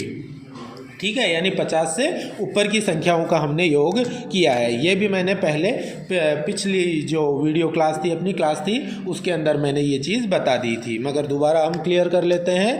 यहाँ हमने क्या किया है, योग किया है 50 से ऊपर वाली संख्याओं का। तो यहाँ अपन ध्यान दे लेते हैं कि 50 से ऊपर की संख्याएँ कौन सी हैं, 1 2 3 4, 5, 6, 7 और 8, इन 8 संख्याओं का योग करके आपको सम इफ के अंदर कंप्यूटर ने दिखा दिया है। अब तीसरा हम बात करते हैं सम इफ्स के बारे में। मैंने सम इफ्स के अंदर बताया कि सम इफ के अंदर तो हम कोई सिंगल कंडीशन लगाते हैं और सम इफ में हम मल्टीपल कंडीशंस लगा के चलेंगे। तो इसके लिए मैं एग्जांपल ले लेता हूँ यहाँ पे कि हमें क्या करना है। 40 से लेके मिनिमम वैल्यू अपनी 40 है और मैक्सिमम वैल्यू अपनी 80 है, यानी कम से कम 40 से ज़्यादा होने चाहिए और 80 से कम होने चाहिए। उनके बीच के क्राइटेरिया का हमें क्या करना है, योग करना है। तो इसके लिए हम क्या करेंगे, इसके लिए हमें सम इफ्स के अंदर आना है बराबर SUMIFS। सम इफ्स फॉर्मूला मैंने टाइप कर दिया है। फॉर्मूला टाइप करने के बाद में अपने को सम रेंज लेनी है। सम रेंज आ गई आपकी हिंदी के मार्क्स, तो मैंने हिंदी के मार्क्स सेलेक्ट किए और कोमा लगा दिया। इसके बाद में क्राइटेरिया रेंज आ गई। क्राइटेरिया रेंज भी आपकी कौन सी है, क्राइटेरिया रेंज आपकी यही है, कौन सी, हिंदी के मार्क्स। तो मैंने हिंदी के मार्क्स दोबारा सेलेक्ट कर लिए। उसके बाद में कोमा लगाना है। अब आपकी कंडीशन या क्राइटेरिया क्या है, तो क्राइटेरिया और कंडीशन है इन्वर्टेड कोमा के अंदर दो। हम 40 से बड़े, 40 जो है 40 से बड़े वाले जो अपने वैल्यू हैं उनकी आप क्या करना चाह रहे हो, योग करना चाह रहे हो। तो ऐसे में क्राइटेरिया आ गया आपका ग्रेटर देन का। ग्रेटर देन हमें लगाना है। ग्रेटर देन के बाद में एंड के बाद में अपनी मिनिमम वैल्यू कौन सी है, 40। तो 40 को मैंने सेलेक्ट कर लिया। पहली कंडीशन आपने कंप्लीट लगा दी है। क्राइटेरिया फर्स्ट आ गया कि ग्रेटर देन 40 यानी 40 से बड़ी आपकी होनी चाहिए। उसके बाद में कोमा लगाओ। आफ्टर देन यहाँ क्राइटेरिया रेंज 2, अपने को सेकंड कंडीशन लगानी है। उससे पहले वापस अपनी रेंज सेलेक्ट करनी पड़ेगी। तो ये रेंज मैंने जैसे वापस सेलेक्ट की, सेलेक्ट करने के बाद में कोमा और इन्वर्टेड कोमा में स्मॉल लेटर कम है, किससे कम दिखाना चाह रहे हैं उसके लिए वापस इन्वर्टेड कोमा बंद करो एंड %, ठीक है। और अपनी मैक्सिमम वैल्यू अपनी कौन सी है, 80 है। तो मैंने 80 को सेलेक्ट कर लिया है। लास्ट में कोष्टक बंद करेंगे और एंटर प्रेस करेंगे। यहाँ ध्यान दो, कम से कम 40 से 80 के बीच की जो संख्याएं हैं उनका योग आ रहा है 386, जो कि आप यहाँ एक एक करके काउंट कर लेना और देख लेना। तो आपका रिजल्ट ये आएगा। तो सम के अंदर हमने कोई कंडीशन नहीं लगाई है। सम इफ में आपकी सिंगल कंडीशन थी और सम इफ्स के अंदर हमने मल्टीपल कंडीशन लगाई है या डबल कंडीशन लगाई है। इसी हिसाब से हम बात करते हैं काउंट के लिए। तो एक नॉर्मल काउंट फॉर्मूला जो है वो कैसे काम करेगा, COUNT। नॉर्मल काउंट फॉर्मूला मैं पहले बता चुका हूँ, दोबारा निकाल लेते हैं। बराबर COUNT काउंट, टैब बटन हम दबाएंगे। इसके बाद में हमें उन सेल्स को सेलेक्ट करना है जिनकी वैल्यू को हमें काउंट करना है। कोष्टक बंद करके एंटर प्रेस करेंगे। देखिए यहाँ काउंट करके बता दिया कि ये कितनी वैल्यू हैं, 10 वैल्यू हैं। इसके बाद में हम आ जाते हैं काउंट इफ। काउंट इफ में मैंने बताया कि यहाँ आप क्या करते हो, कोई कंडीशन लगाते हो। सिंगल कंडीशन की बात हो रही है, सिंगल कंडीशन लगाते हैं। बराबर COUNT count IF if, tab button हम दबाएंगे। रेंज हमारी वही रहने वाली है। हिंदी के मार्क्स मैंने ले लिए और कोमा लगाया। इसके बाद में क्राइटेरिया। क्राइटेरिया का मतलब हम क्या काउंट करना चाह रहे हैं। तो क्राइटेरिया है, मान के चलो अपना क्राइटेरिया आ गया, अपने को काउंट करना है 22 कि 22 कहाँ कहाँ लिखे हुए हैं। तो मैंने जैसे इसमें टाइप कर दिया 22 और कोष्टक बंद किया और एंटर प्रेस करेंगे। तो यहाँ देखो कंडीशन 1 लगाई और कंडीशन का रिजल्ट जो निकल के आया है वो है 1, यानी 22 आपने पूरा इनमें कहाँ कहाँ लिख रखा है, एक जगह लिख रखा है। थोड़ा सा मैं चेंजेस करता हूँ, जैसे 44 की जगह भी मैंने 22 कर दिया है और एंटर प्रेस किया। अब जैसे ही हमने 22 यहाँ टाइप किया, देखो काउंट ऑफ इफ जो आपका फॉर्मूला है वहाँ रिजल्ट निकल के क्या आ गया है 2, यानी कि 22 हमने कहाँ कहाँ लिख रखा है, 2 जगह। पहला हमने सुशील मीना के लिए लिख रखा है और दूसरा आज़ाद के लिए हमने 22 लिख रखा है। अब बात करते हैं इसके बाद में आज के आखिरी फॉर्मूला की, और आखिरी फॉर्मूला है आपका काउंट इफ्स फॉर्मूला। और मैंने क्या बताया, इसमें आप क्या कर सकते हो, मल्टीपल कंडीशंस लगा सकते हो। जैसे सम इफ में हमने मल्टीपल कंडीशन लगाई, वैसे ही यहाँ भी हम मल्टीपल कंडीशन लगा लेते हैं कि हमें काउंट करना है 40 से 80 के बीच में कितनी संख्याएं हैं, उन संख्याओं को काउंट करना है। तो ऐसे में हम लगाएंगे सबसे पहले बराबर COUNTIFS काउंट इप्सम लगाएंगे फॉर्मूला और टैब बटन दबाएंगे। क्राइटेरिया रेंज आपकी कौन सी है, वही हिंदी के अपने मार्क्स हैं जो कि मैंने सेलेक्ट कर लिए, और कॉमा लगाओ। इसके बाद में हमें क्राइटेरिया लगाना है। क्राइटेरिया अपना क्या है कि वैल्यू बड़ी होनी चाहिए कितने से, 40 से। तो इसके लिए मैंने इन्वर्टेड कोमा चालू किया, ठीक है, और वैल्यू बड़ी होनी चाहिए किससे, सेल वैल्यू से, और इन्वर्टेड कोमा बंद कर दिया है मैंने। फिर कोमा लगाया, वापस आपका क्राइटेरिया रेंज 2, वही सेकंड अपन कंडीशन लगा रहे हैं 80 से छोटे वाली। तो मैंने वापस क्राइटेरिया रेंज सेलेक्ट की, कोमा लगाया, इन्वर्टेड कोमा के अंदर छोटी है किससे, 80 से, और कोष्टक इन्वर्टेड कोमा बंद, कोष्टक बंद किया और एंटर प्रेस किया। यहाँ थोड़ी सी गलती हमसे हुई है, उसे हम चेंज करेंगे। F2 बटन प्रेस किया, वो गलती क्या हुई है वो मैं बताता हूँ। ग्रेटर देन इन्वर्टेड कोमा बंद करो, एम्परसेंड हमें लगाना है, और वैल्यू आपकी कौन सी है, 40, क्योंकि मैंने सेल में लिख रखा है, ठीक है, मान हम लेके चल रहे हैं, तो उसके लिए एम्परसेंड, और उसके बाद में हमें सेल को सेलेक्ट करना है। पहली कंडीशन लगाई, सेकंड क्राइटेरिया रेंज सेकंड मैंने सेलेक्ट की, ठीक है, उसके बाद में इन्वर्टेड कोमा में सेल वैल्यू छोटी है कितने से, एम्परसेंड, और उसके बाद में हमें ये मैक्सिमम वैल्यू सेलेक्ट करनी है। कोष्टक बंद करेंगे और एंटर प्रेस करेंगे।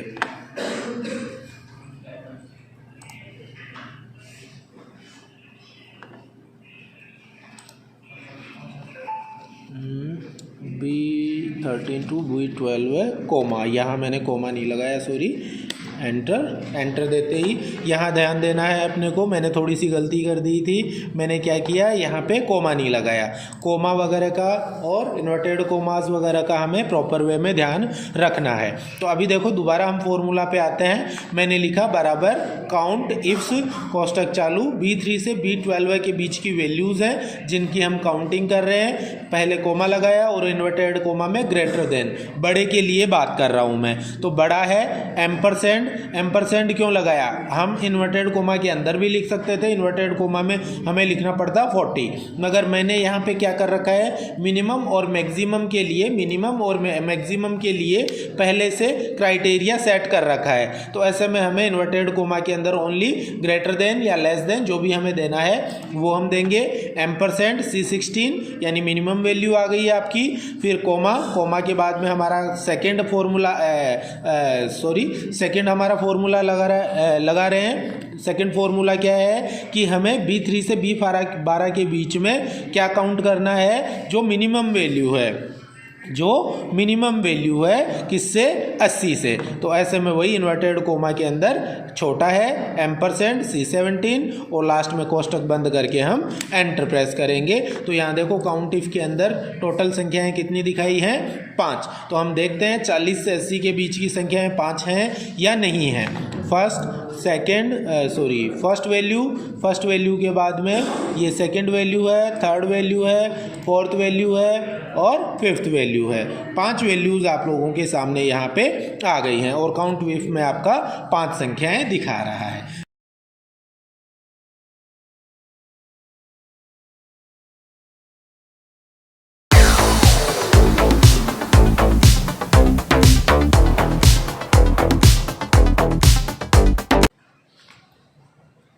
हाँ, आज हम बात कर रहे हैं माइक्रोसॉफ्ट एक्सेल फॉर्मूला के लिए। फॉर्मूला की अपनी पहले 2 क्लासेज हो चुकी हैं। उन 2 क्लासेज में हमने कौन कौन से फॉर्मूला क्लियर किए हैं, पहले उन्हें देख लेते हैं। फॉर्मूला नंबर फर्स्ट मैंने बात की थी सम फॉर्मूला के लिए, सम के अलावा mine formula, max formula, average, if, count and count if के लिए। सेकंड क्लास हमने ली थी, वो थी अपनी main formula, max formula, lower, upper, proper, trim, sum if and sum ifs, count if and count ifs के बारे में हमने बात की थी। आज अपनी जो थर्ड क्लास है वो क्लास अपनी फॉर्मूला थर्ड के लिए है। थर्ड क्लास में हम कौन कौन से फॉर्मूला सीखेंगे उनके बारे में हम बात करते हैं। तो आपके सामने ये कुछ एक फॉर्मूला है, 12 फॉर्मूला आ रहे हैं जिनके बारे में आज हम बात करेंगे। सबसे पहला फॉर्मूला आ रहा है V lookup formula and H lookup formula.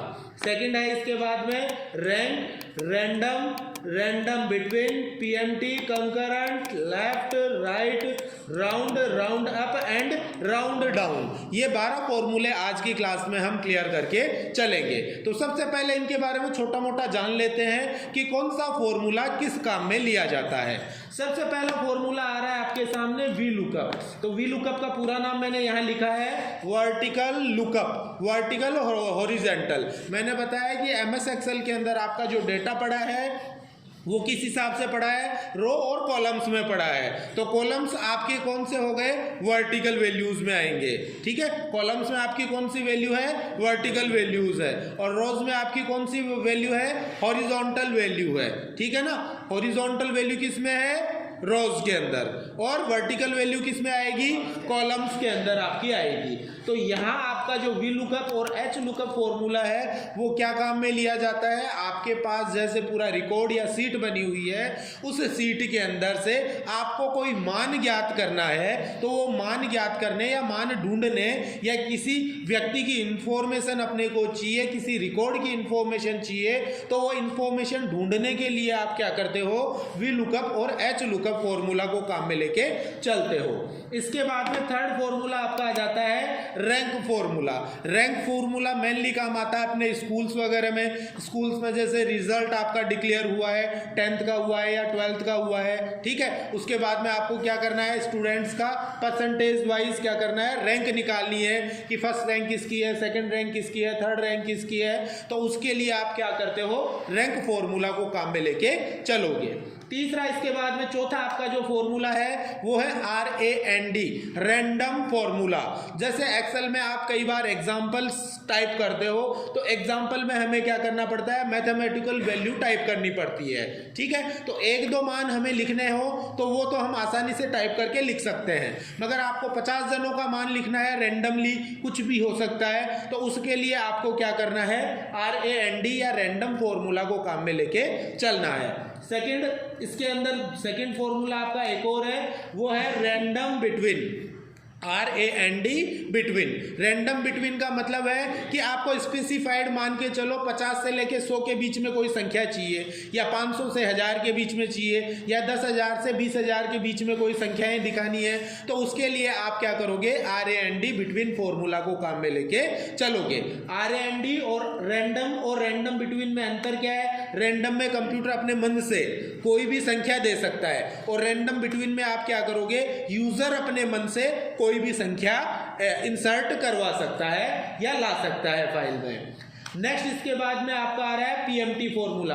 PMT formula अपने किस काम में लेते हैं, आपके पास जो भी लोन वगैरह से रिलेटेड क्वेरीज हैं उनके अंदर ब्याज की गणना करने के लिए हम क्या करते हैं, पीएमटी फॉर्मूला को काम में लेते हैं। पीएमटी फॉर्मूला काम में आएगा आपका ब्याज की गणना करने के लिए। Calculate the payment for a loan, किसके लिए काम में लोगे, calculate the payment for a loan. Loan के लिए जो पेमेंट है उस पेमेंट का कैलकुलेशन आप निकाल सकते हो पीएमटी फॉर्मूला की सहायता से।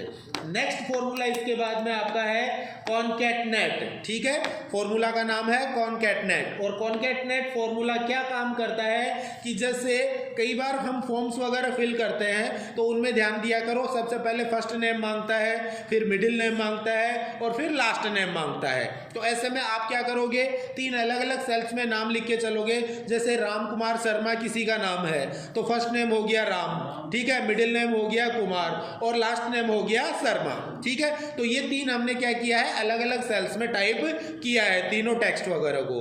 तो कॉनकैटनेट जो फॉर्मूला है वो काम में लिया जाता है, एक से ज़्यादा टेक्स्ट स्ट्रिंग अलग अलग सेल्स में लिखी हुई है तो उनको एक सिंगल सेल में ऐड करके लिखने के लिए या जोड़ के लिखने के लिए कॉनकैटनेट फॉर्मूला को आप काम में लेके चलोगे।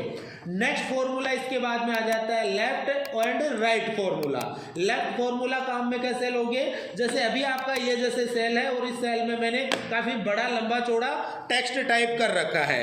अब इसमें आपको क्या करना है, लेफ्ट जैसे फॉर्मूला है वो क्या करेगा कि लेफ्ट साइड से सेल में जितना भी टेक्स्ट लिखा हुआ है उस टेक्स्ट के अंदर से लेफ्ट साइड से आप कितने अक्षर देखना चाहते हो, ठीक है, 5 अक्षर देखना चाहते हो, 7 अक्षर देखना चाहते हो, तो उनके लिए आप फॉर्मूला काम में लेके चलो लेफ्ट फॉर्मूला।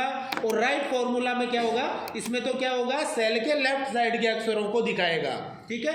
लेफ्ट फॉर्मूला क्या करेगा, सेल के लेफ्ट साइड से जो अक्षर हैं उन अक्षरों को दिखाएगा जिस काउंटिंग में आप देखना चाहते हो, जिस नंबर ऑफ काउंट में आप देखना चाहते हो, ठीक है। जैसे यहां मैंने लिखा है कि क्या काम में लिया जाएगा, returns the specified number of characters from the start of a text string, यानी टेक्स्ट स्ट्रिंग के अंदर से हम क्या करेंगे, लेफ्ट साइड से return the specified number of characters, अक्षरों के specified number from the start of the text, यानी स्टार्ट जहां से हो रहा है आपका जो टेक्स्ट है वो किधर से स्टार्ट हो रहा है उधर से अपन स्पेसिफाई करेंगे जो जिन नंबर्स में, जैसे 5 अक्षर देखने हैं तो आपके नंबर ऑफ काउंटिंग क्या हुई, 5, शुरू के 5 अक्षर, तो यहाँ 5 अक्षर आप काउंट करो, RETUR, ये 5 अक्षर हो गए। तो अगर आपने फॉर्मूला लेफ्ट लगाया है और काउंट ऑफ नंबर आपने दिया है 5, तो आपको शुरू के कितने अक्षर दिखाएगा, सिर्फ 5 अक्षर ही दिखाएगा। तो उसके लिए आप लेफ्ट काम में लो। अगर राइट साइड, आपके सेल के राइट साइड या एंड नंबर से, एंड नंबर यानी लास्ट से, यहां जैसे लास्ट कौन सा आ रहा है आपका, यहाँ लास्ट नंबर आ रहा है, यहाँ जी से काउंट करेगा, यानी उल्टा काउंट करेगा। राइट फॉर्मूला में पहले जी दिखाएगा, फिर एन दिखाएगा, फिर आई दिखाएगा, फिर आर दिखाएगा, फिर टी दिखाएगा और फिर एस दिखाएगा।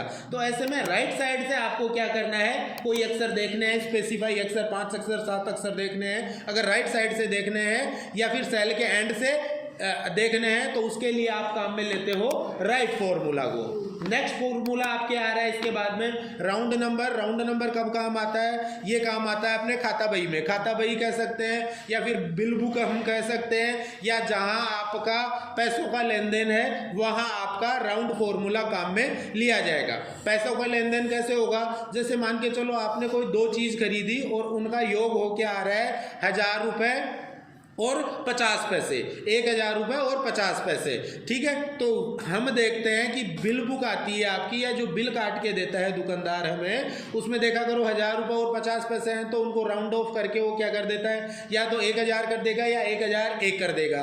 हमारा जो इलेक्ट्रिसिटी बिल आता है, बिजली का बिल आता है, उसमें देखा करो कि आपको कितना बिल भुगतान करना है, 375 रुपये और 40 पैसे, ठीक है। फिर उसके नीचे आता है रैंडम या राउंड ऑफ, और राउंड ऑफ में दिए जैसे 375 रुपये 40 पैसे हैं तो हमसे लेता है 376 रुपये या 375 रुपये। जो दशमलव में अंक आ रहे हैं या पैसों में जो अंक आ रहे हैं उनको क्या कर देता है, हटा देते हैं। क्या करते हैं हम, हटा देते हैं। तो उसके लिए आप कौन सा फॉर्मूला काम में लोगे, राउंड, राउंड अप और राउंड डाउन। तीनों में क्या डिफरेंस है वो मैं एक बार समझा देता हूं। राउंड फॉर्मूला जब लगाते हो, जैसे अपने पास लिखा हुआ है 10 रुपये और 70 पैसे, ठीक है, आपके पास संख्या क्या है, 10 रुपये और 70 पैसे। अगर ऐसे में आप राउंड फॉर्मूला लगाओगे तो 10 रुपये 70 पैसे का वो कर देगा कंप्यूटर 11 रुपये, ठीक है।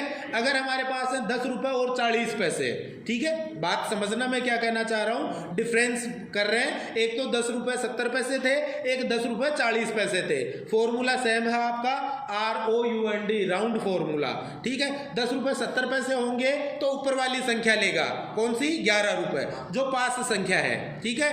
अगर 10 रुपये 40 पैसे हैं तो ऐसे में वो 10 रुपये लेगा, जो नीचे वाली पास वाली संख्या है उसके लिए आप काम में लोगे। यानी 50 पैसे से ऊपर अगर है तो ऊपर वाला मान लेके चलेगा कंप्यूटर, और 50 पैसे से नीचे की संख्या है तो नीचे वाला मान कंप्यूटर लेके चलता है।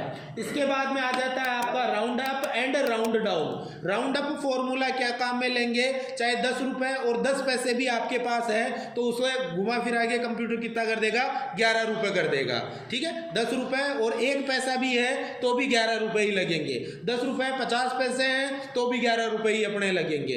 10 रुपये और 90 पैसे हैं तो भी 11 रुपये ही लगेंगे। इट मीन्स ऊपर वाली पूर्णांक संख्या लेके चलेगा, पूर्णांक मान निकालोगे यहाँ, ठीक है। और राउंड डाउन में क्या होगा, जैसे 10 रुपये और 90 पैसे का बिल बना है आपका, तो वो 10 रुपये जो नीचे की पूर्णांक संख्या है वो डाउन वाली पूर्णांक संख्या लेके चलेगा कंप्यूटर। कौन से राउंड डाउन से। तो अब इनका सभी का अपन एक एक एग्जांपल क्लियर कर लेते हैं। सबसे पहला फॉर्मूला आपका आ रहा है लुकअप फॉर्मूला। लुकअप पे मैं आ रहा हूँ। लुकअप फॉर्मूला के लिए ये मैंने छोटी सी सीट बना ली है जिससे कि अपने को बाद में नहीं बनाना पड़े। ये आपके सामने एम्प्लॉयज़ की सीट है। एम्प्लॉय सीट में मैंने डाला है एम्प्लॉय कोड, एम्प्लॉय का नाम, उसका डेजिग्नेशन, पद, कौन से पद पे काम कर रहा है, उसका लोकेशन और उसकी सैलरी क्या है वो हमें जानना है, ठीक है। तो यहाँ इसकी लिस्ट मैंने भर दी और एम्प्लॉयज़ के नाम आ गए आपके सामने। ये 10-12 एम्प्लॉयज़ का रिकॉर्ड मैंने यहाँ पे चढ़ा दिया है। ये काम अपने को पहले कर लेना है।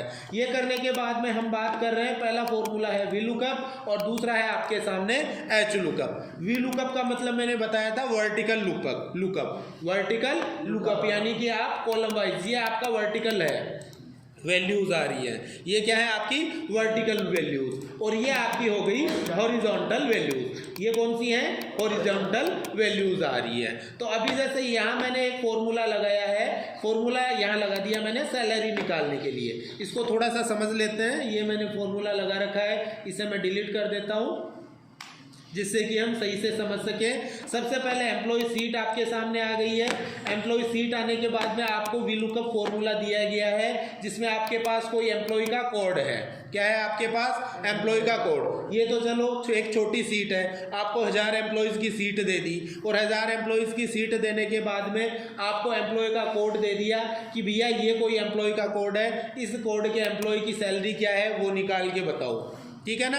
कोई 1000 रिकॉर्ड है, उनमें आपको कोई एक एम्प्लॉय कोड दे दिया और उसकी आपको क्या करनी है, सैलरी बतानी है या उसका एम्प्लॉय का नाम बताना है, उसका डेजिग्नेशन बताना है या वो किस लोकेशन पे काम कर रहा है उसकी लोकेशन बतानी है। तो ऐसे में आप वी लुकअप फॉर्मूला काम में लेके चलो या एच लुकअप फॉर्मूला काम में लेके चलो। तो यहाँ पे मैं जैसे सबसे पहले बात कर रहा हूँ वी लुकअप फॉर्मूला के लिए, तो हम वी लुकअप फॉर्मूला लगा के देखते हैं। आपके पास एम्प्लॉय कोड दिया हुआ है ऑलरेडी, A1002 नंबर का कोई एम्प्लॉय है और उस एम्प्लॉय का हमें क्या निकालना है, सैलरी निकालनी है कि उस एम्प्लॉय की सैलरी क्या है। तो इसके लिए हमें फॉर्मूला कैसे लगाना है उस पर हम बात करते हैं। तो अभी मैं आ जाता हूँ थोड़ा साइड में और यहाँ हम फॉर्मूला टाइप करते हैं। सबसे पहले बराबर का चिन्ह, फिर VLOOKUP, वी लुकअप फॉर्मूला मैंने टाइप किया और टैब बटन मैंने प्रेस कर दिया है। अब सबसे पहले क्या पूछ रहा है यहाँ कंप्यूटर, ध्यान देना, लुकअप वैल्यू, आप कौन सी वैल्यू ढूंढ रहे हो या देख रहे हो। तो हमारे पास देखने के लिए कौन सी वैल्यू है, एम्प्लॉय का कोड है। हमारे पास कौन सी वैल्यू उपलब्ध है, एम्प्लॉय का कोड हमारे पास उपलब्ध है, जिसके हिसाब से हम क्या करेंगे, एम्प्लॉय की सैलरी की जानकारी लेंगे, ठीक है। तो मैंने यहाँ डाल दिया है लुकअप वैल्यू हमारे पास है, एम्प्लॉय का कोड हमने डाल दिया। उसके बाद में कोमा लगाओ, कोमा लगाने के बाद में टेबल एरे। आप ये वैल्यू कहाँ से ढूंढ रहे हो, ये वैल्यू हम कहाँ से ढूंढ रहे हैं, आपके पास जो सीट है उस सीट को आपको सेलेक्ट करना है। तो ये मैंने देखो सीट को सेलेक्ट कर लिया है, कर लेंगे सेलेक्ट। सेलेक्ट करने के बाद में कोमा लगाओ, कोमा लगाने के बाद में इंडेक्स नंबर, कौन से इंडेक्स नंबर की वैल्यू जाननी है। तो यहाँ सैलरी देखो कौन से इंडेक्स में है, 5 नंबर के में है क्या, कॉलम नंबर कौन सा है, कॉलम नंबर ये कौन सा है देखना, देखे पहला, दूसरा, तीसरा, चौथा और पांचवा कॉलम है ना, यानी हमें कॉलम नंबर देना पड़ेगा कि कौन से कॉलम में से हम रिजल्ट फाइंड आउट कर रहे हैं। तो कॉलम नंबर कौन सा है आपके पास, 5वां। तो मैंने लगाया कोमा और कोमा के बाद में कॉलम नंबर दे दिया मैंने 5। यहाँ हम ABCDE नहीं टाइप करेंगे, कॉलम का नंबर हमें टाइप करना है, समझ गए ना। और उसके बाद में वापस कोमा लगाओ, कोमा लगाने के बाद में आ गया आपके सामने रेंज लुकअप। रेंज लुकअप का मतलब यहाँ आपके सामने 2 आ रहे हैं, ट्रू और फैल्स। ट्रू मीन्स अप्रोक्स मैच, यानी कि लमसम मान होगा तो भी आपको रिजल्ट दिखा देगा, और फैल्स का मतलब एग्जैक्ट मैच, यानी कि रैंडमली एग्जैक्ट मैच होना चाहिए कि 1002 होगा तो ही रिजल्ट आएगा। अगर 1003 है तो भी नहीं आएगा, अगर 1001 है तो भी नहीं आएगा, अगर 1001.50 है तो भी नहीं आएगा। समझ रहे हो, यानी एग्जैक्ट मैच होना चाहिए। तो एग्जैक्ट मैच के लिए हमें क्या सेलेक्ट करना है, यहाँ फेल्स सेलेक्ट करना है। तो फेल्स पे डबल क्लिक कर दिया, यहाँ देखो फेल्स आ गया, क्या लिखा हुआ, लास्ट में आपको क्या करना है, कोष्टक को बंद करना है और एंटर प्रेस करना है। कोष्टक बंद करके एंटर प्रेस किया तो यहाँ देखो सैलरी दिखा रहा है क्या, A1002 जो एम्प्लॉय है कोड है उसकी सैलरी कितनी है, 28,900। चेक करते हैं, देखिए हमारी टेबल के अंदर A1002 किसका है, इसका है, ठीक है। इसकी सैलरी देखो, देखिए 900 निकल के आ रही है क्या, 28,900। दोबारा लगा के देखें, दोबारा लगा के देखें, क्योंकि समझ में नहीं आया अपने, ठीक है। एक बार दोबारा लगाते हैं हम इस फॉर्मूला को। तो मैंने डिलीट कर दिया है, वापस डिलीट किया। सबसे पहले बराबर VLOOKUP वी लुकअप हमने किया है। यहाँ एक चीज़ मैं और बताऊंगा, आप दोबारा डिफाइन करूंगा। वी लुकअप मैंने लगाया और टैब बटन दबा दिया। टैब बटन दबाते ही वी लुकअप आपके सामने फॉर्मूला लग के आ गया। सबसे पहले तो वो चीज़ देखो जो बॉस ने आपको दे रखी है। आपको बॉस ने क्या दे रखा है, एम्प्लॉय कोड दे रखे हैं कि भैया ये एम्प्लॉय कोड आपके पास उपलब्ध हैं और इन एम्प्लॉय कोड वाले जो एम्प्लॉय हैं या कर्मचारी हैं उनकी सैलरी मेरे को क्लियर करके बताओ कि कौन से एम्प्लॉय कोड वाले एम्प्लॉय को कितनी सैलरी मिल रही है। तो एम्प्लॉय कोड तो आपके पास है ऑलरेडी उपलब्ध। क्या उपलब्ध है आपके पास, एम्प्लॉय कोड उपलब्ध है। और आपको क्या चाहिए, सैलरी चाहिए। एम्प्लॉय कोड आपके पास उपलब्ध है और आपको क्या जानना है, सैलरी उसकी जाननी है। तो सबसे पहले आपको लुकअप वैल्यू में वही डालना है, वी लुकअप फॉर्मूला डालो और सबसे पहले आपको क्या दिया है बॉस ने, उससे सेलेक्ट कर लो। कर लिया सेलेक्ट हमने, हमें क्या दिया है, एम्प्लॉय कोड दिया है, तो एम्प्लॉय कोड को मैंने सेलेक्ट कर लिया और कोमा लगा दिया। पहला काम खत्म, जो आपके पास डाटा उपलब्ध है उसे आप सेलेक्ट कर लो, पहला काम खत्म, कोमा लगा दिया मैंने। इसके बाद में हमें क्या करना है, हमें कहाँ से डाटा उठाना है, भैया आपका डाटा कहाँ पड़ा है, सीट कहाँ पड़ी है, उस सीट को आप सेलेक्ट करो। तो इस सीट को मैं सेलेक्ट कर लेता हूँ अपनी हेडिंग के साथ। इसे सेलेक्ट नहीं करेंगे, एम्प्लॉय सीट को सेलेक्ट मत कर लेना, सारा उपचूक हो जाएगा। यहाँ आपको ध्यान रखना है, V lookup H lookup formula जब भी काम में लो तो आपको उस सेल को सेलेक्ट नहीं करना है जिसमें हमने क्या लगा रखा है, मर्ज एंड सेंटर वगैरह लगा रखा है। क्योंकि मर्ज एंड सेंटर जहाँ लगा हुआ है वहाँ सेल की काउंटिंग नहीं होगी, रो की काउंटिंग नहीं होगी, कॉलम की काउंटिंग नहीं होगी। क्यों, क्योंकि यहाँ तो देखो एक अकेला कॉलम रह गया, यहाँ से ए से लेके ई तक का एक अकेला कॉलम हो गया ना, तो ऐसे में कंप्यूटर काउंट ही नहीं कर पाएगा, ठीक है। तो आपको मर्ज एंड सेंटर वाले जो सेल्स हैं उनको सेलेक्ट नहीं करना है, या कहीं भी और जगह लगा हुआ है अपनी टेबल में मर्ज एंड सेंटर तो उसको हटा के और बाद में आपको उस टेबल एरे को सेलेक्ट करना है, समझ गए। ओके, तो मैंने अभी ये टेबल सेलेक्ट कर ली, दूसरा काम खत्म हो गया अपना, हो गया ना भाई। पहला काम हमने क्या किया है कि आपके पास क्या वैल्यू पड़ी है या आपके पास क्या सूचना पड़ी है, उस सूचना को सेलेक्ट किया। फिर कोमा लगा के आपको वो सूचना कहाँ से ढूंढनी है, उस जगह को या उस लोकेशन को सेलेक्ट करोगे। फिर कोमा लगाओगे।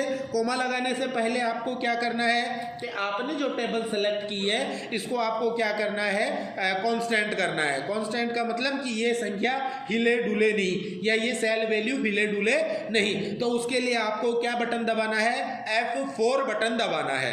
क्या दबाना है, F4। तो मैंने F4 बटन दबा दिया।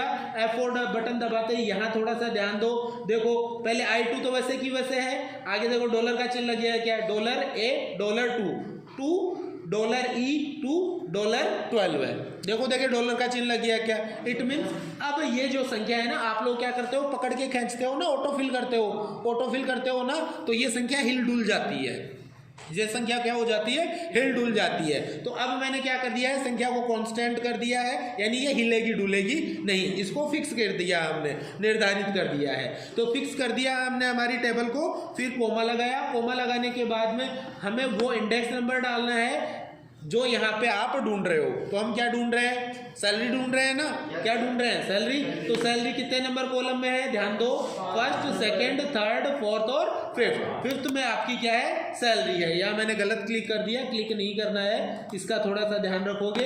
तो सैलरी कौन से कॉलम में है, कॉलम नंबर 5 में। तो आपको टाइप करना है कॉलम नंबर 5, उसके बाद में कोमा, उसके बाद में आपके सामने ट्रू और फॉल्स है, एग्जैक्ट मैच के लिए और अप्रॉक्स मैच के लिए। तो यहाँ आप डालोगे वैल्यू 0, 0 फॉर फेल्स और 1 फॉर ट्रू, तो मैंने डाल दिया है 0।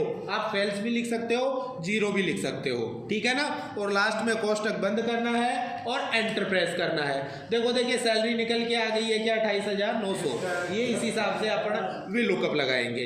वी लुकअप के बाद में अब सेकंड आपका आ जाता है एच लुकअप कैसे लगाएंगे। भाई ये तो हमने क्या निकाला, वर्टिकल मान निकाल के देखा है। क्या मान निकाल के देखा है, वर्टिकल मान निकाल के देखा है। अब हम क्या करना चाह रहे हैं, हॉरिजॉन्टल मान निकाल के देखना चाह रहे हैं। तो उसके लिए मैंने एच लुकअप के लिए सेट कर रखा है। देखो हमें एम्प्लॉय कोड निकालना है और एम्प्लॉय का नाम निकालना है। क्या चीज निकालनी है, एम्प्लॉय कोड निकालना है और एम्प्लॉय का नाम निकालना है। तो ये कैसे निकालेंगे, ध्यान देना। बराबर HLOOK UP, एच लुकअप मैंने टाइप किया और टैब बटन प्रेस किया। लुकअप वैल्यू आप क्या ढूंढ रहे हो, लुकअप वैल्यू हम निकाल रहे हैं, एम्प्लॉय का कोड निकाल रहे हैं। ये क्या निकाल रहे हैं, एम्प्लॉय का कोड निकाल रहे हैं। फिर कोमा लगाओ, फिर वही कहानी, table array. Table array means आपकी कौन सी टेबल में से आप निकाल रहे हो वो टेबल सेलेक्ट कर लो। टेबल सेलेक्ट की और F4 बटन दबा के इसको भी मैंने फिक्स कर दिया है कि टेबल हिलेगी डुलेगी नहीं। फिर मैं कोमा लगाऊंगा। कोमा लगाने के बाद में रो इंडेक्स नंबर, कितने नंबर रो का आप एम्प्लॉय कोड निकालना चाहते हो। मान के चलो 5 नंबर के रो का हमें निकालना है। हॉरिजॉन्टल वैल्यू है 5। 5 नंबर का रो कौन सा है देख लेना, 1 2 3 4 और 5। हमने जहां से यहां थोड़ा ध्यान ये देना है कि काउंटिंग यहां से नहीं होगी, काउंटिंग यहां से नहीं होगी। काउंटिंग कहां से होगी, जहां से आपने टेबल को सेलेक्ट किया है। तो टेबल को मैंने यहां से सेलेक्ट किया है, सेकंड नंबर रो से, ठीक है। टेबल को कहां से सेलेक्ट किया है मैंने, सेकंड नंबर के रो से। तो यहीं से आपके रो काउंट होंगे। तो रो नंबर 5 का डेटा अपने को चाहिए। किसका चाहिए, रो नंबर 5। तो रो नंबर 5 कौन सी है देखना, फर्स्ट, सेकेंड, थर्ड, फोर्थ और फिफ्थ। तो यहाँ रिजल्ट आना चाहिए क्या, A 1004। क्या आना चाहिए, A 1004। देखते हैं, अभी तो फॉर्मूला लगाओ। बराबर एच लुकअप, कोष्टक चालू, H7 यानी एम्प्लॉय कोड हमें जानना है, कोमा, इसके बाद में हमें पूरा टेबल सेलेक्ट करना है, सारणी सेलेक्ट करनी है या वो सारे सेल सेलेक्ट करने हैं जहां से हमें डेटा लेना है। उसके बाद में वापस कोमा लगाओ। कोमा लगा के कौन से रो का मैटर देखना है वो रो नंबर हमें डालना है। फिर कोमा लगाओ। कोमा के बाद में वही ट्रू और फेल्स के लिए लगाओ। तो ट्रू और फेल्स के लिए मैंने बताया एग्जैक्ट मैच के लिए हम क्या टाइप करेंगे, 0 टाइप करेंगे, कोष्टक बंद करेंगे और एंटर प्रेस करेंगे। देखो देखिए 5 नंबर रो के अंदर क्या है, A 1004 ही है क्या। यहाँ चेक करो, देखिए 5वां रो, फर्स्ट, सेकेंड, थर्ड, फोर्थ और फिफ्थ, 1004 आ रहा है। ठीक है, अब खींच लो इसको, एक काम करो। ठीक है, अब अपने को क्या करना है, एम्प्लॉय का नाम भी निकालना है कि इस 1004 वाले के एम्प्लॉय का नाम क्या है। तो नाम, अब उसके लिए आपको दोबारा फॉर्मूला नहीं लगाना, इसको यहाँ से पकड़ के ऑटो फिल कर लो। देखो देखिए 1004 वाले का नाम सुनील है क्या, यहाँ देखो 1004 वाले का नाम सुनील आ गया क्या, समझ गए। तो इस हिसाब से आप क्या करोगे, एच लुकअप फॉर्मूला को काम में लेके चलोगे। नेक्स्ट इसके बाद में अगला जो फॉर्मूला है ये हमने क्लियर किए हैं, V lookup and H lookup formula. Next formula इसके बाद में हम क्लियर करते हैं कि हमें रैंक कैसे निकालनी है। तो रैंक के लिए भी मैंने एक एग्जांपल पहले से सेट कर रखा है, इस एग्जांपल को हम क्लियर करते हैं। क्या किया है, देखो मैंने स्टूडेंट्स का रिपोर्ट कार्ड बनाया है। रिपोर्ट कार्ड के अंदर स्टूडेंट का रोल नंबर है, स्टूडेंट का नाम, फादर्स नेम, हिंदी के मार्क्स, इंग्लिश के, मैथमेटिक्स, साइंस, सोशल साइंस और संस्कृत के मार्क्स हमने डाले हैं। इसके बाद में हमने टोटल निकाला, परसेंटेज निकाली और रैंक आपके सामने निकाली हुई आ रही है। तो रैंक को एक बार मैं हटा देता हूं, ये मैंने रैंक को हटा दिया। इनकी रैंक हम खुद निकाल के चलेंगे। इससे पहले मैंने टोटल और परसेंटेज निकालना सिखा दिया है, ठीक है। नहीं आए तो वीडियोस में आप चेक कर लेना। नेक्स्ट अभी हम रैंक निकालते हैं। तो रैंक के लिए हमें क्या करना है, बराबर RANK रैंक, और यहाँ से हम फॉर्मूला सेलेक्ट करेंगे रैंक वाला और टैब बटन दबाएंगे। रैंक वाला फॉर्मूला लगाने के बाद में हमें क्या करना है, हमें सेलेक्ट करना है परसेंटेज वाला सेल। तो परसेंटेज, भाई रैंक किस हिसाब से निकालेंगे, इनकी परसेंटेज। एक बार मैं एस्केप बटन दबा के फॉर्मूला कैंसिल कर रहा हूँ कि आपके पास ये जैसे परसेंटेज आ रही है, इस परसेंटेज के हिसाब से हम यहाँ रैंक निकालना चाह रहे हैं बच्चों की, कि कौन सा फर्स्ट रैंक लाया है, कौन सा सेकंड रैंक लाया है, कौन सा थर्ड रैंक लाया है। इस हिसाब से रेगुलर रैंक हमें निकालनी है। तो ऐसे में आपका मान कौन सा है, परसेंटेज, जिसके हिसाब से आप क्या करोगे, रैंक निकालोगे। मान कौन सा है, परसेंटेज, जिसके हिसाब से आप क्या करोगे, इनकी रैंक निकालोगे। तो रैंक निकालते हैं, सबसे पहले बराबर का चिन्ह RAN के रैंक, और रैंक वाला फॉर्मूला सेलेक्ट करके मैं टैब बटन दबाऊंगा। नंबर कौन सा है आपका, तो नंबर आपको लेना है सेल K3। परसेंटेज किस में है, K3 में ही आ रही है इस बच्चे की, तो मैंने टाइप कर दिया है K3। आप सीधा सेल भी सेलेक्ट कर सकते हो, ठीक है। तो मैंने टाइप कर दिया है K3। अभी फिर थोड़ी सी समस्या आ रही है। समस्या क्या आ रही है कि इसकी थोड़ी सी साइज बड़ी है, तो इसकी साइज को मैं थोड़ा छोटा कर लेता हूँ एक बार। ये मैंने साइज को छोटा कर दिया है, जिससे कि आगे की तरफ ये बराबर चला जाए।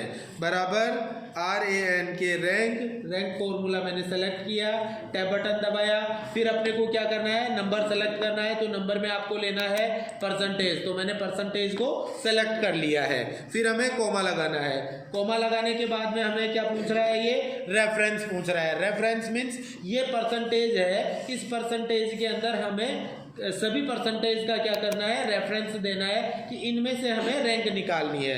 तो ये मैंने ऑल ओवर परसेंटेज सेलेक्ट की। ऑल ओवर परसेंटेज सेलेक्ट करने के बाद में आपको क्या करना है, F4 बटन दबाना है इनका मान निर्धारित करने के लिए, ठीक है।